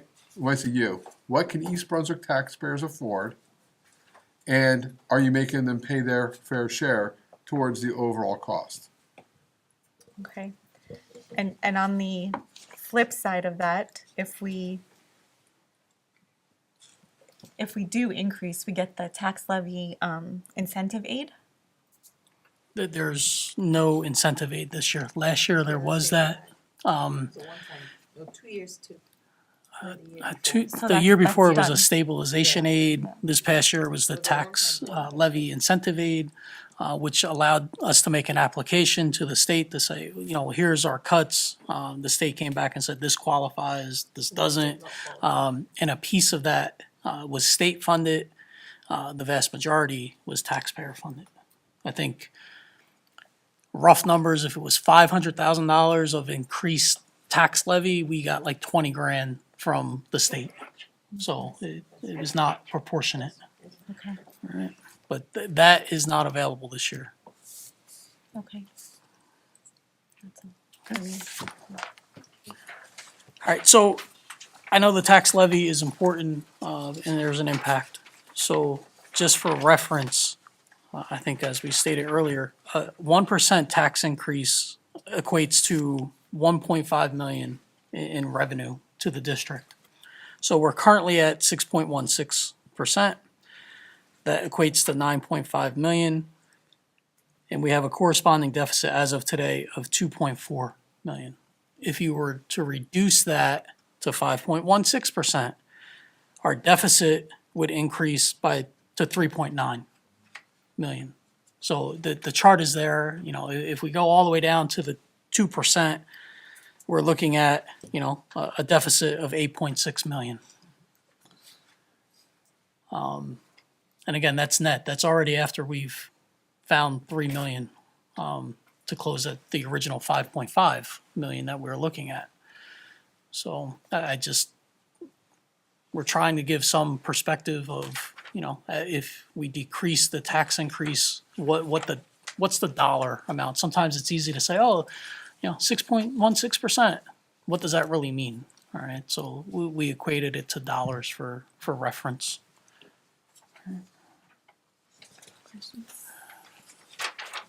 No questions. All right, next slide. So this slide talks about the impact to the homeowner. The average assessed value in East Brunswick is $132,000. That means of the current school tax bill, $10,405 is related to the school tax. With an increase of 6.16%, your school taxes would increase annually by $641 and monthly $53.42. So that is an approximate. Okay, the assumption most towns each year the pool of assessed value as things come online, new construction increases. So you know I would hope come August when the new tax bills, whatever we land on, somebody doesn't come back and say, well, you know, my value was 132 and it went up $54, not 53. It's an approximate. It's a point of reference. All right. So, yeah. Thanks, Joe. That's good. That's my world. Laughing and crying at the same time. Trust me, it's a possibility. Living proof. So, any questions on this slide? Jamie? So just to clarify, so one household at an assessed value of 130,000 has the tax bill of approximately 10,400 to educate any children in that household. Basically, Yes. is their contribution annually. Is every single charter school that we send our children to above this dollar amount?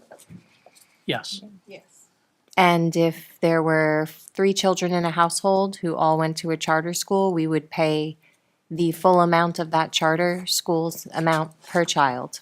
yes. And we have such an exceptional system here that produced the lovely Dr. Tanyas, class of 2001, holler. And Dr. Falco, class of 2000. Oh, yeah, no. I was busy And playing Dr. soccer. Ron. I wasn't achieving like you were. But yeah, I had soccer. Hey, I still have my 1996 GMC champion sweatshirt. I do wear that around town. I also have my Lady Bears, like 1998, like paw print sleeve soccer shirt. A couple softball shorts floating around too. But you know, we talked about value and the memories, the friendships, the value of the education and just the talent that this district has, longstanding talent that really helped me to be who I am today. I see so much value in a public school education. I mean, again, I've said it before, I could live anywhere. I am blessed that if I went and I wanted to practice behavioral optometry anywhere in the country, it's so niche, I could do it. But I'm here in this town because I believe in our schools. And I really hope that if there are parents watching this meeting and, you know, you've thought about our public school system or you have questions, ask about them. You know, we'd love to have you back if you're open to it because we're working hard to make sure that all of these programs are available for your kids. Thanks, Jamie. Anybody else? Questions on this? All right, so last slide. Key dates moving forward. We have board meetings April 9th and 23rd, where we will continue to have open conversation. We are pulling additional information to present and to discuss. Just a reminder, our public hearing and final adoption is May 7th. We have to know where we are after the April 23rd meeting. We cannot go into the May 7th meeting with additional changes, all right? So that's not an East Brunswick thing, that's a state thing. So a lot of work to be done, work that will be done, and that we'll regroup and present to the board and to the public. Any final questions or thoughts? Wilbur? Liwu? Yes. Go ahead. So I think if we have this more than 6% property tax increase, what we're doing is trying to keep the boat floating. We're not solving the long-term problem unless the state changes the funding formula, unless the state changes the special education funding formula, unless the state changes the health care benefit, I believe will come back again every year. So this is the fundamental cause of the problem. And no matter what we do, I believe we already push the efficiency very, very high. Even I'm asking them to do it, Joe to do it, but I believe our efficiency is very high, and our teachers is already very thin. For last 2 years, we did cut some positions. So I think that we need if we really want to change the situation, we have to do something in Trenton. This needs entire community's effort. Without any change from the top, this thing will come back again. I strongly believe inflation will be here forever, and we already paying too much. When any increase property tax, every resident will feel the pain. But the only change, the only hope is someone can change in Trenton. That is my thought. Thank you, Liwu. Wilbur? Jamie? Yeah, I just wanted to piggyback off of Antoinette's mention of excellence in education, because I remember when I was running, I sat down and tried to write what my mission statement was, and excellence in education was the first thing that I came up with. I know everybody that like all the Meet the Candidate events, that's what person after person after person said was the goal: excellence in education. No one said, I want to spend as little money as possible. And I'm going to get in trouble for this analogy, but I think it does bear worth mentioning. Because the education thing is a thing that we value. It's what brought us, all of us, to East Brunswick, including my family. I have a story about trying to convince our real estate agent to show us homes in East Brunswick, and he told us not to because my commute would be too bad into New Brunswick. I don't know why, but that's so we went around him. And as Dr. Mammon has said, you show me your budget, we'll show you what we value.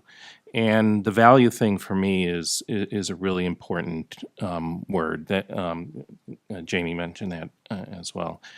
A lot of people talk about cost, and the cost is wrapped up in the value judgment, right? But the cost is not the number one priority in making that judgment. What that judgment involves is taking a look at what we get for the money that we're spending on our kids. And I think that's a really important way to think about the decisions that we have to make. Because, I'm not telling anybody how to think, there could be people out there that just really don't want to spend any money, any additional money in the school district. And that's fine. You can make that choice. I'm not saying, and people may have reasons for making that choice. It's not my choice, but I understand different people have different thoughts. But the fact is that, as we've talked about, costs for things keep rising year over year over year. I just went to my favorite sub sandwich place for lunch today. They changed the menu. My cost for my sandwich went up 10%. So there's that. Still a very good sandwich. I will still keep going there. Because food drives all of my decision making. But where I'm going with this is that if the goal is to spend as little money as possible, eventually something is going to break. Right. An example we can take a look at that everybody in East Brunswick is familiar with. If the goal is to not spend more money on road repairs and the cost of road repairs keeps going up year over year over year, you can see what happens to the roads over time. And that's not the thing that I want to have happen to the school district. So, so we should keep that in mind. That value word, I think, is like super important. And it doesn't ignore the cost. It just sets what the priorities should be. Thanks, Wilbur. Okay, Antoinette? When I was running, one of the major talking points for me was the taxes, because I need to know if it's going to be sustainable in the long run. I don't want to be part of a board that's going to gentrify East Brunswick either. I don't want to be part of a board that's going to say, you can only go to this school if you can afford to live here. And you can only afford to live here if you're okay with raising the taxes. And I think it's important, especially for tonight's meeting, that everybody who's listening at some point, hopefully they're watching it and get into this part, but understand that we're not just raising taxes because it's the only solution. We're raising taxes because we have to preserve what we already have. And we are sending a lot of money to charter schools without, it's out of our control. But there's also a lot of pizzerias and your sub place. There's people go to the place that they feel they're getting their return on investment. So it would be great if our schools did represent arts and excellence and academics and excellence and athletics and excellence, because it will invite those parents to come back here. This will become the school that it was before. It is not the school it was before. Everybody knows that. We haven't been Blue Ribbon a very long time. I don't even know if you can still become a Blue Ribbon school. Can you? No. I know some people are boasting about their being Blue Ribbon schools, but I would like us to get to the point where people are proud to say, my kid goes to East Brunswick schools. So again, I don't take it lightly, especially for my seniors, if you're listening, because I did talk about this with Joe. There are programs for them. Can you talk about that a little bit, or, no? Sorry, Joe. It's all through the state and the municipality. If you're a senior, you're disabled, veteran, I recommend that if you haven't, you go over to the municipal building to I believe it's the tax assessor. Assessor. And there's forms, sometimes you can do it online, but you still have to go and drop off the paperwork and it freezes your taxes. There might be some rebates that, there's various programs, so it takes a little bit of work. I'm familiar with it because I did it for my dad recently, not in East Brunswick, but, so it's standard throughout the state. So it just requires a little bit of research and poking around, but there's options. Thank you. Oh, lots of hands. Anna and then Lori. I think it's also important to remember over the past 2 years, the last two budget seasons, we already had cuts in 2025 of 6.4 million, right? That included not only, teachers, support operations, cuts to professional development, all different things. We had the same thing in the 2026 budget reduction. It was 6.339. We already cut a lot. If you go back even further, East Brunswick once had a fantastic elementary foreign language program. I don't know how many of you remember that. It was excellent. And guess what? It's gone. You know why it's gone? Because we had to take that money that we were spending on our in-house elementary foreign language program, and we gave that money to Hatigva. And I remember going to the fair and seeing a Hatigva table, and I almost jumped over the table to rip down their poster. Because they advertised as, we're the only elementary school in town that has a foreign language program. Yeah, because you took the money from us. So I'm just saying, once these things go, they don't come back.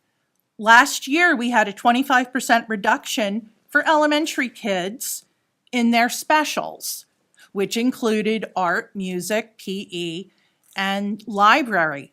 That reduction, that's never coming back once these things go.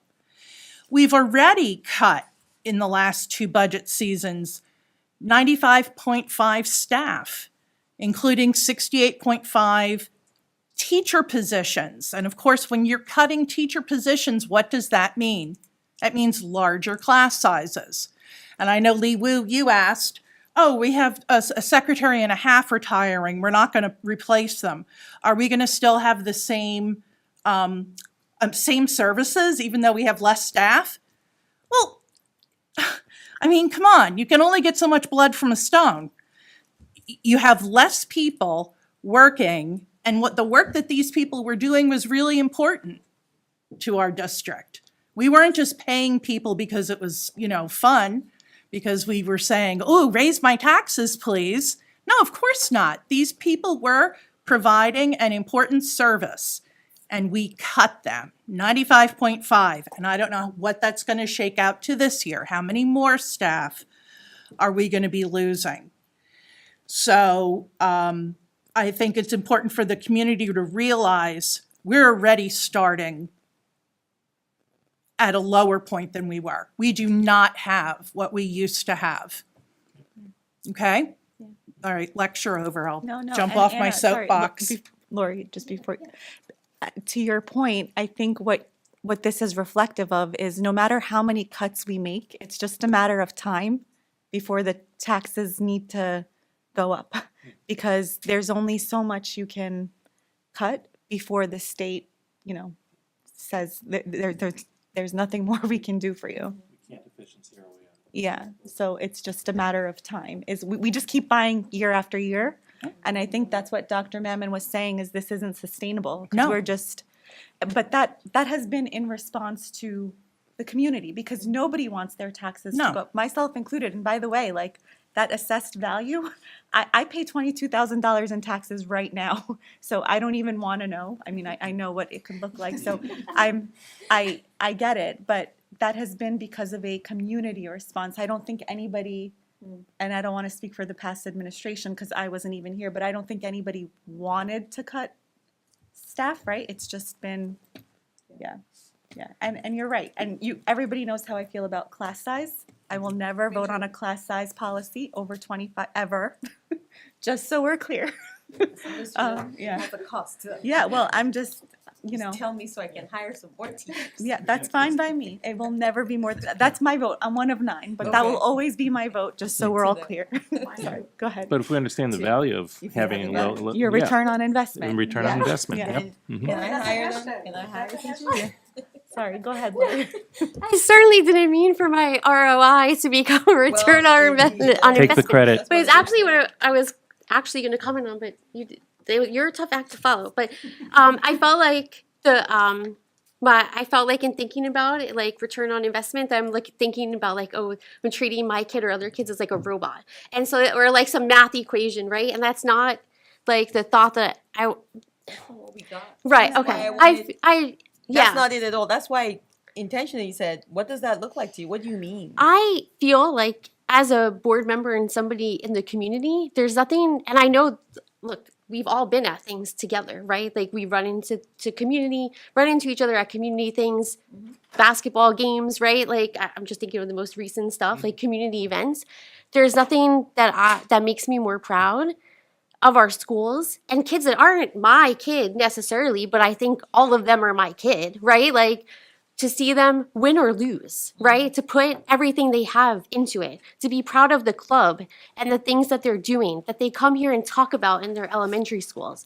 To me, that is the biggest like return on investment. They're not like, it's not like some robotic system that I'm thinking of in my head or trying to treat them like a math equation. But there's nothing to be more prouder of than people and our kids who are proud of themselves for arts, for academics. If there's like students who naturally excel to special education students that are finding their ways, right, when they transition out of school and what that looks like for them. Like, and I'll say average, but I don't think it's like the middle student, right? The ones that we talk about all the time is how do we encourage their growth? And I think those are all the things that we want here in our town and that we're proud of. And that is what I like, so it's not like little robotic kids running around our schools, right? It's a feeling. And I know we get it because when we're there, like you feel it, but it's what it is, and that's what I want to preserve, right? Like those opportunities. Yeah. Like that is to me like preservation. Agreed.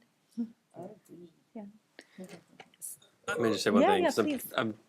there's so much to take in. I mean, obviously, it's just such a tall order, right? Like it is what it is. It looks grim. It looked grim 2 years ago. It looked grim a year ago. It feels grim now. Like and so it's unfortunate.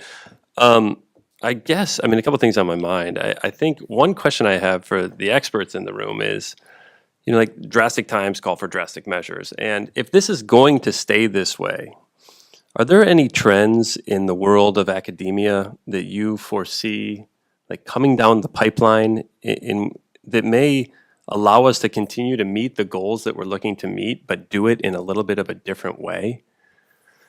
Like, are people talking about this stuff? And I don't even know, like, I'm not in this space, so I don't know. Like, but is there a new way of educating, a new way of like growing and building and allowing children to thrive in these environments, but doing it a little bit differently? Because if the state never changes, if these laws never change, which is a sad and unfortunate potential reality, something drastic has to change. And I'm just curious what you all think of that. For sure. It's all we talk about. It really is all we talk about. And I'm really excited because, sometimes when you have challenging times, it's kind of like the phoenix rising from the ashes. It forces you to do things differently. So a few things we've been talking about is how we do school. Right? School still really looks like what school looked like a long time ago. Meanwhile, our kids are not that at all, right? So, a lot of what does high school look like? Independent study look like? Not VOTEC, but really structured learning experiences is what we're calling them. What can we do in terms of creating atmospheres and schedules that are flexible where kids could work and come to school and do some learning and there that, but you have to have a system that allows that to happen. And so that means we can't keep, right now we have, for instance, I know Dr. Boley and I have been talking about, we've had 120 credits, for instance. It's what the state says. We have 140 and expose our kids to 160 credits. I do not know how that's healthy when we talk about and worry about mental health. I just don't know, right? So we're taking a look at those types of things. And how are our courses? What matters to Gen Alpha and Gen Beta, And I'm really excited. They know, our students know a whole lot more than we give them credit for. I get to spend time tomorrow with some high schoolers, so I'm really excited about that. They tell me all the things so there is definitely talk, but one has to be, I don't want to say brave enough, courageous enough to step out of what the machine is and say, this is what we want to do. Can we just at least take a look at this pocket of kids who want this and program for them? What does that look like? So there is a lot of talk, and we have a lot of opportunities here. I don't see it as doom and gloom. Yeah, insurance going to go up and all of that stuff. I really believe we can come out of this and do better in spite of the things we can't control. Yeah. That was an awesome answer, and I really appreciate that. I didn't set you up for that either. Yeah. No, that was awesome, and that is why I know myself and the rest of the team up here are so excited to have you at the helm. Thank you. Yeah. And I just have to say, I think I've probably been here in East Brunswick the least amount of time. I've only been in the community for about 5 years, and I just want to confirm and reaffirm, like, we love being here. This is an incredible place. Even with everything going on right now, even with all these awful cuts that we've had to do, like, it's an amazing place. We have 3 kids in this district who are so fortunate. So fortunate. It's remarkable what we're doing despite all of the challenges. And it's just a testament to, from top down and down to the top. Did that make sense? Bottom up. Thank you. That's a lot better. It's just an incredible group of people. Thank you. It really is an incredible group of people, and we're just so lucky to be here. And that's the way I feel. We're happy to have you. Thank you for moving here. Anybody else? So actually, to piggyback off of Tim's question, Matt. Hi, Matt.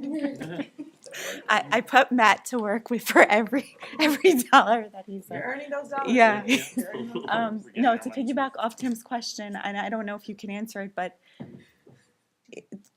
I'm sure the state recognizes that this is like a problem across several school districts. At what point are they going to, all school districts, at what point are they going to step in and say, hey, we have to fix something? I think that Governor Sherrill and the new Commissioner of Education are actually looking at it, because as you know, the teaching that occurs here, they have the state standards that you have to teach, and so they're looking at lots of different things. One thing that they've talked about is we have over 565 school districts. You have K-5s. K-8s, K-6s, and so combining them, making everything like K-12, that will save money. So they're looking at, I think they're looking at it not just fixing health benefits, not just fixing special ed. They have to look at it really holistically, and again, it does have to come down from the state level. But I do know that is absolutely being addressed. But there's lots of stakeholders that they have to work with to come up with a solution. And it's a solution that's gonna take, you're not gonna get it, it's not gonna be done by the end of 2026. This is gonna be a solution that's gonna take several years to right the ship. And, you know, the one thing, this district has experienced very difficult financial times before. It happened actually in the 2010-11, and when all of your state aid was cut. I mean, it was drastic. So it's kind of cyclical, but I think that, you know, coming up with efficiencies is good, but it's going to take, what everyone's acknowledged, a lot of things at the state level, and really the state legislature, on both the Assembly and the Senate and the governor, they all have to do it. And I think that there's now an absolute willingness for them to really look at it, because this isn't sustainable. I just was looking, just online. I just started looking at districts, 4.7, 5.6, 7.8. Every district is raising taxes and cutting. You don't see anyone saying, we're raising taxes, we're not cutting anybody. Or you have ones that are not raising taxes as much, and it's dire cuts. The problem is if you do dire cuts, and this happens again next year, you have nothing left. You have nothing left. You guys are doing very strategic cuts so that you guys can remain an excellent school district and deliver. Because at the end of the day, I hate to like bemoan this, but driving down Route 18, people don't move to East Brunswick for Route 18. I hate to tell you that. It only takes about a half hour to get down it. But people move here for the schools, and frankly, the property values in East Brunswick are directly correlated to the schools. So I think that you guys have been very strategic in the way you make the cuts and do things like that so that you maintain excellent programs. You have great athletics. You have great extracurricular. You have incredible art programs. I mean, you just see the kids when they come here, and I remember a couple years ago they had a quartet of 4 kids coming here. It was like I was at the Metropolitan Opera House. It was incredible. And so I think that being strategic is what you have to keep on doing and pivoting, but not making drastic cuts, because if the state doesn't take action, you're going to be here next year. Hopefully they do take action, and it will ease the burden of what's going on. I'm just going to jump in on legislation, which is currently advancing, Bill S-1807. I looked it up on AI. And it's talking about pilot programs. And under the current law, towns retain 95% of the funds from the pilot funds, while schools receive nothing. 5% goes to the county. That's the way it is right now. The towns do not have to share the pilot funds that they receive with the school district. Am I right so far? You are 100% correct. And people should understand, pilots, just so I understand, what is a pilot? Pilot is a payment in lieu of taxes. And it's limited to 2 areas, an area in need of redevelopment or rehabilitation. So it's got to be a blighted mall, an old factory. It can't be just, if it's a clean piece of farmland, you can't do a pilot. So in those areas, and it's to encourage developers to come in and redevelop these blighted areas or areas that need to be rehabilitated.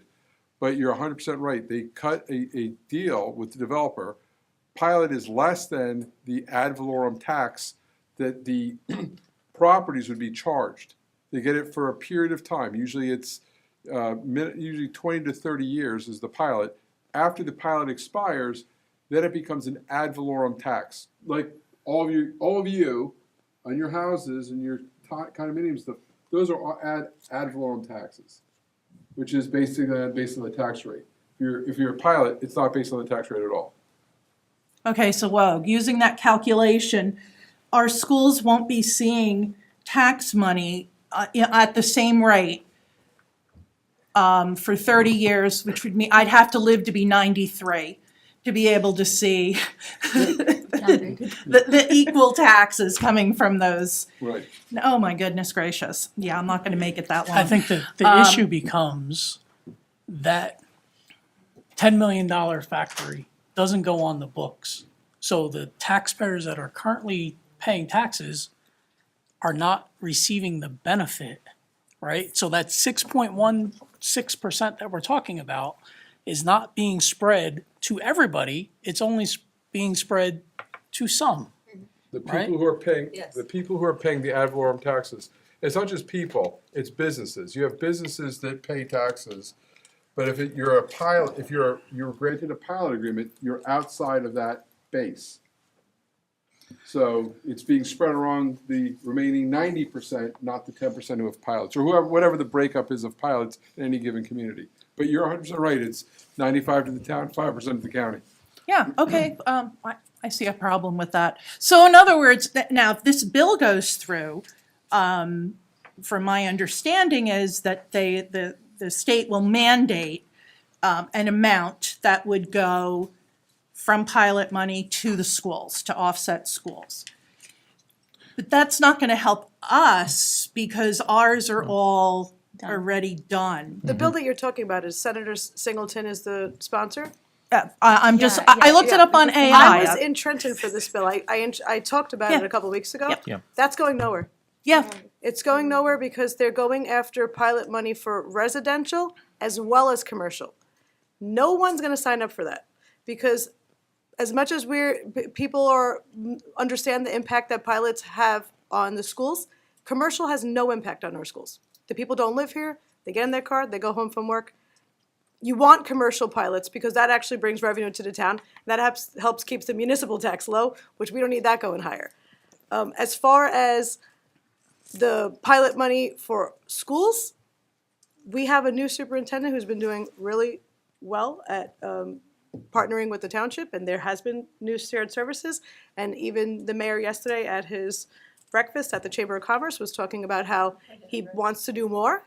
I mean, you guys were there too. He wants to do more with it without needing a mandate behind it, which I think is impressive, because when I was in Trenton, there were plenty of districts that were there with stacks like this of petitions, of people signing up to force this bill to go through. And I spoke with Singleton after. I said, you're not gonna get anything out of this if you continue to keep the commercial inside of it. And he said, I had it with just residential before, and I got more pushback than before. I said, so then why would you add things to it to make it even less appealing? He said, because now I want the pilot money for everybody. But unfortunately, not every district can spare their commercial pilot money. So you're not going to get any municipalities, even though the developers are the one that were really pushing back at that meeting, you're not going to get any municipality be behind this bill and say, yeah, no, we want to mandate us. Let me give you 55%. I actually would like to see a bill where they mandate a percentage. It doesn't have to be every student that you put in the school, because what about if somebody moves? Give me 5%. Or tell me you're going to take over the transportation costs. Where are you, Brad? imagine, I would like to see that, but you can't count pilot money No. that you don't have yet. That's right. So until those are finished being built, you're preaching to the choir, because there's no money. He hasn't even seen the money, so Yep, we're not going to see but anything. yet we still have to educate all the children that are coming from the new developments. See, the thing, so this is what I have, so a lot of people say that, and I used to say that too, because I didn't know. But that's like saying everybody who has who was paying property tax, every student in that house is covered. I don't cover my two children. I think Marion only covers one of her two. cover one She kid, covers yay. one. But you have families that have multiple children. We can't tell people, you can only have one kid in the school, or you can't come here. So, and I lived in an apartment, so I do take a little offense to that, thinking I don't deserve to be in a school because I didn't pay the property tax. We do get land tax from those areas, which is good. It's better than zero. I always like better than zero, right, Joe? Joe would like more, but there's a lot of houses in the community that have multiple children in the district that, I mean, we have, like Jamie pointed out, we have multiple kids that we're supporting their education in a different school. So right now, I think the focus for the superintendent and the board should be on how we can save what we have without losing any more teachers. And that's important to me. So my question related to the pilot program, Jill, how many students generated by those programs in East Brunswick? Which we have to educate them, but we don't get tax. How many? at this moment. I mean, I don't know that we don't get tax. Legacy, we have 86. Nine. Yeah. Yeah. So that's a kind of like an estimate, but definitely between 85 and 90 already kids that we bus and transport to our schools. For legacy only. How about other projects? What are the other pilots? Liwu, do you Which other know? ones? Well, Vanilla. people should understand pilots, so when you have, and I'll just use an example, let's say that the I think it's called Vermilion, Vermilla. that isn't occupied. So pilots don't get, the town doesn't start collecting money, it's based on the occupancy. So if you have a 50% occupancy, you're not getting the pilot deal, it's based on the rentals that are put. So when you get like a 95, 100% occupancy, then you're getting the full pilot money that's in. If it's unoccupied, it's under construction, you're getting nothing. It's basically a way for a developer to invest in a huge project without paying taxes while they're building it. One concern I do have of pilots, and this is what I like to see taken care of in Trenton also, is they'll consider the property values. They'll consider the value of those developments in our general assessment. And you shouldn't really be doing that when you're looking at school aid, because we can't have any of that money. So if you're gonna start looking at funding formula to be corrected, that's gotta be taken out. If you're not allowing me to take any part of that funding, then you shouldn't be considering that in the value of our district, because I think last year that put us over $1 billion. When they considered it, and those weren't even, they're still vacant. So, I mean, that would be what, if we're gonna focus on, when we go to Trenton with the advocacy group, we really need to let them know, you can't consider these pilots when you're considering the wealth of our town, because they're not giving us anything. And just one other thing, just to think about pilots, because I represent lots of municipal entities too. At the end of the day, you own a house in East Brunswick. You're paying taxes to the town and taxes to the school district. So it's all coming, the money is all coming from the same person. So if the pilot helps reduces the municipal tax, but the school tax a little bit higher, it's all really a wash, because it's all coming from the same funding mechanism, you guys. So, if your municipal taxes are lower because of pilots, that's still a benefit to the taxpayers of East Brunswick. And so pilots, they serve a purpose, and ultimately it's harder for a school district when you're looking at a silo, but the taxpayers overall, they are beneficial to the town, because generally, you're saving 15% that you're not sending to the county, or whatever, 17%. It's staying within the confines of your thing. And so, I mean, you guys are I don't know how many municipalities have an ice skating rink, not a lot of them, but those are things that happen because you're able to leverage the pilot money to benefit the residents of the town, parks, recreational programs, et cetera. And I think the one thing that your town does that's super unique, it's one of the most unique things, I haven't seen another school district do it.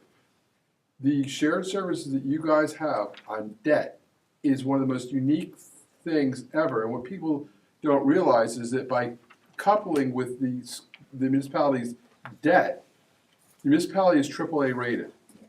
If you guys went out and tried to do your own debt, you wouldn't get anywhere near that. So, We're double it. So it's not like we're that far behind. yeah, but their body capacity, but it's very unique that you guys have that relationship. And it does save the taxpayer. So you guys are working as a team to lower the taxpayers' funds. So I think that, growing that, to me, one of the best things that the superintendent and his board is doing is you're really embracing, like, how do you work with the town to benefit the taxpayer?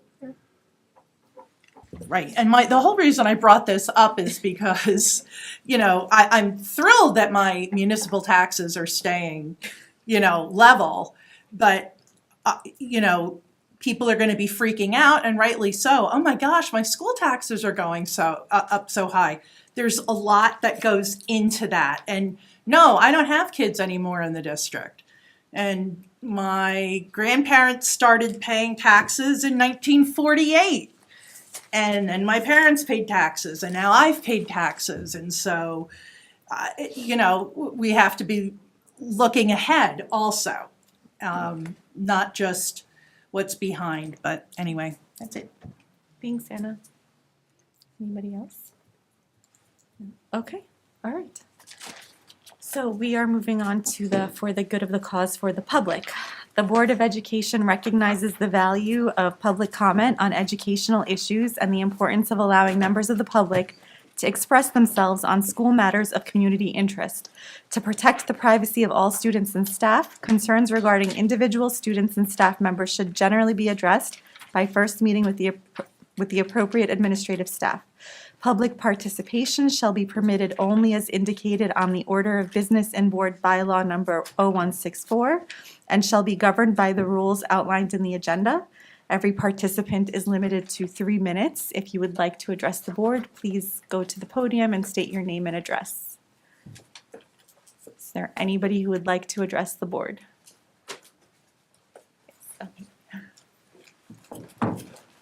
Let me bring a timer. I probably won't speak. Oh, Joe will time you. Oh, okay. Hi, my name is Alexandra Patel.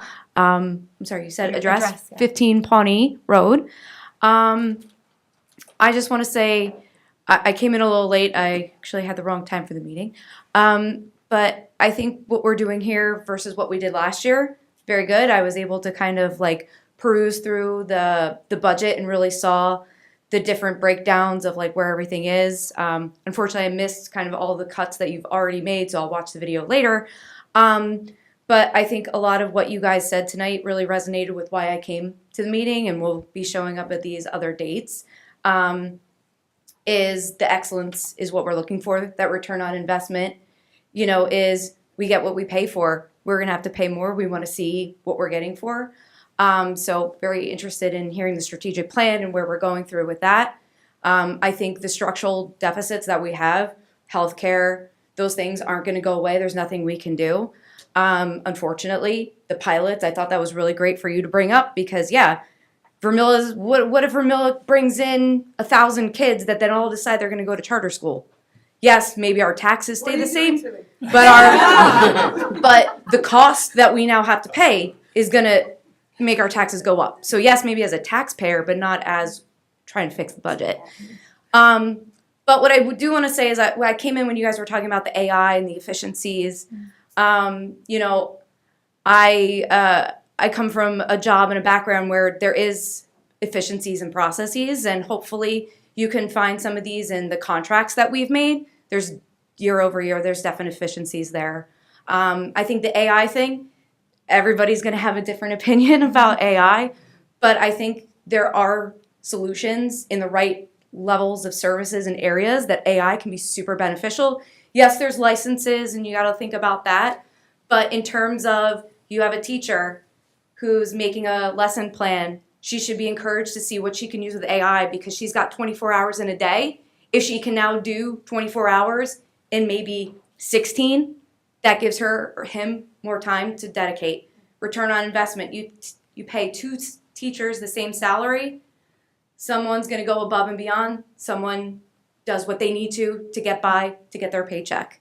There is return on investment that we can, I think, find, but if we're creating the environment for our teachers to kind of bring their best, I think, and the students to bring their best, I think that's really where we want to go. So I don't have any specifics because, again, I don't want to regurgitate anything you might have said, but I am very encouraged to see where we're going. So thank you very much. I appreciate it. Thank you. Thank you, Alexandra. Is there anybody else wishing to address the board? Going once? This is my favorite part. Going once? Okay. Almost. So close. Hello, Hi. Robert Stewart, 5 Stratford. I just want to piggyback on that. I think it's a great idea to look into AI. That's all. Okay. Don't dismiss it. Thank you. Yeah. By the way, I hope nobody thought I was dismissing it. I was saying it's a tool. It shouldn't replace people. But I love what you said, Alexandra, that it's, if we can make a teacher's day easier by using it as a tool, then why not? Yeah. Yeah. All right. Now my favorite part, going once, going twice. Right, okay, public comment is closed. You're supposed to use this to like call people to order, but we're so civil that I never get to use it. You can do the Law and Order tap. Oh. Okay, we are moving on to the only item on our agenda, which is business and support operations, item 1, the school district tentative budget adoption. Do we have a motion? Move. Second. Jamie and Wilbur, discussion? So what's the plan here? So you're gonna, no, I know the plan is roll call. I meant, this is the tentative budget, we adopt it tonight, and then, So tentative budget, it's the starting point. We have $2.5 million defined. We will come back with suggestions, and some of that might be dealing with increased revenue that we might be able to bring in, and that will trigger a conversation to close that gap and get rid of those placeholders that we have, because by May 7th, we can't have those placeholders, and we have to be balanced. Well, yes. he needs first the Yes, final by adoption. the final, because we can still discuss it on the 23rd, we just have to know where we're at, all right? And right now, are we voting on the 6.16%? Yes, that is incorporated into the tentative budget. So is everybody aware of that? Everybody's aware. And it doesn't make it final. It does, yeah. I want the community, for those does watching at not home, make this it is not final. final. Yeah, yeah. Okay, any other discussion? Okay, so this is a roll call vote. Anna Braun, Yes. Timothy Cummings, Yes. Antonetta Vola, Yes, for now. Jamie Falco, Yes. Louis Figueroa, Yes, I'm looking forward to additional information and what your suggestions will be. Lori Herrick, Yes. Lee Woo Hung, Yes, I need more information, and I want to thank you for the template, but I'm waiting for more information. Wilbur Pan, Yes. Mary Ann Tanios. Yes, I also additional info, but I want to hear from the community how they feel about the tax. What do you value? What do you value? What do you want this budget to look like? Thank you. Okay. Motion carries. All right, we are on to our last item, committee reports, information items, and for the good of the cause of the board. We will start on that side because did we start with Anna last time? Yep. Yeah, so, okay, Antoinette. I think you guys have heard enough of me today. I'll pass it to Lou. I'm good tonight, thank you. Yeah. Jamie? The East Brunswick Human Relations Council is going to be looking for student liaisons in grades 9 through 12. More information is to come. We look forward to the opportunity to work with students to help promote diversity, harmony, and embrace our community for how special it is. So, Dr. Mammon, you'll be hearing from us for your approval for any sort of information that we hope to share. Absolutely. Thank you. Thanks, Jamie. Leroy, you're good? Okay. Yeah. Tim, you're good. Laura, you're good. Anna, you're good. Wilbur? Yeah.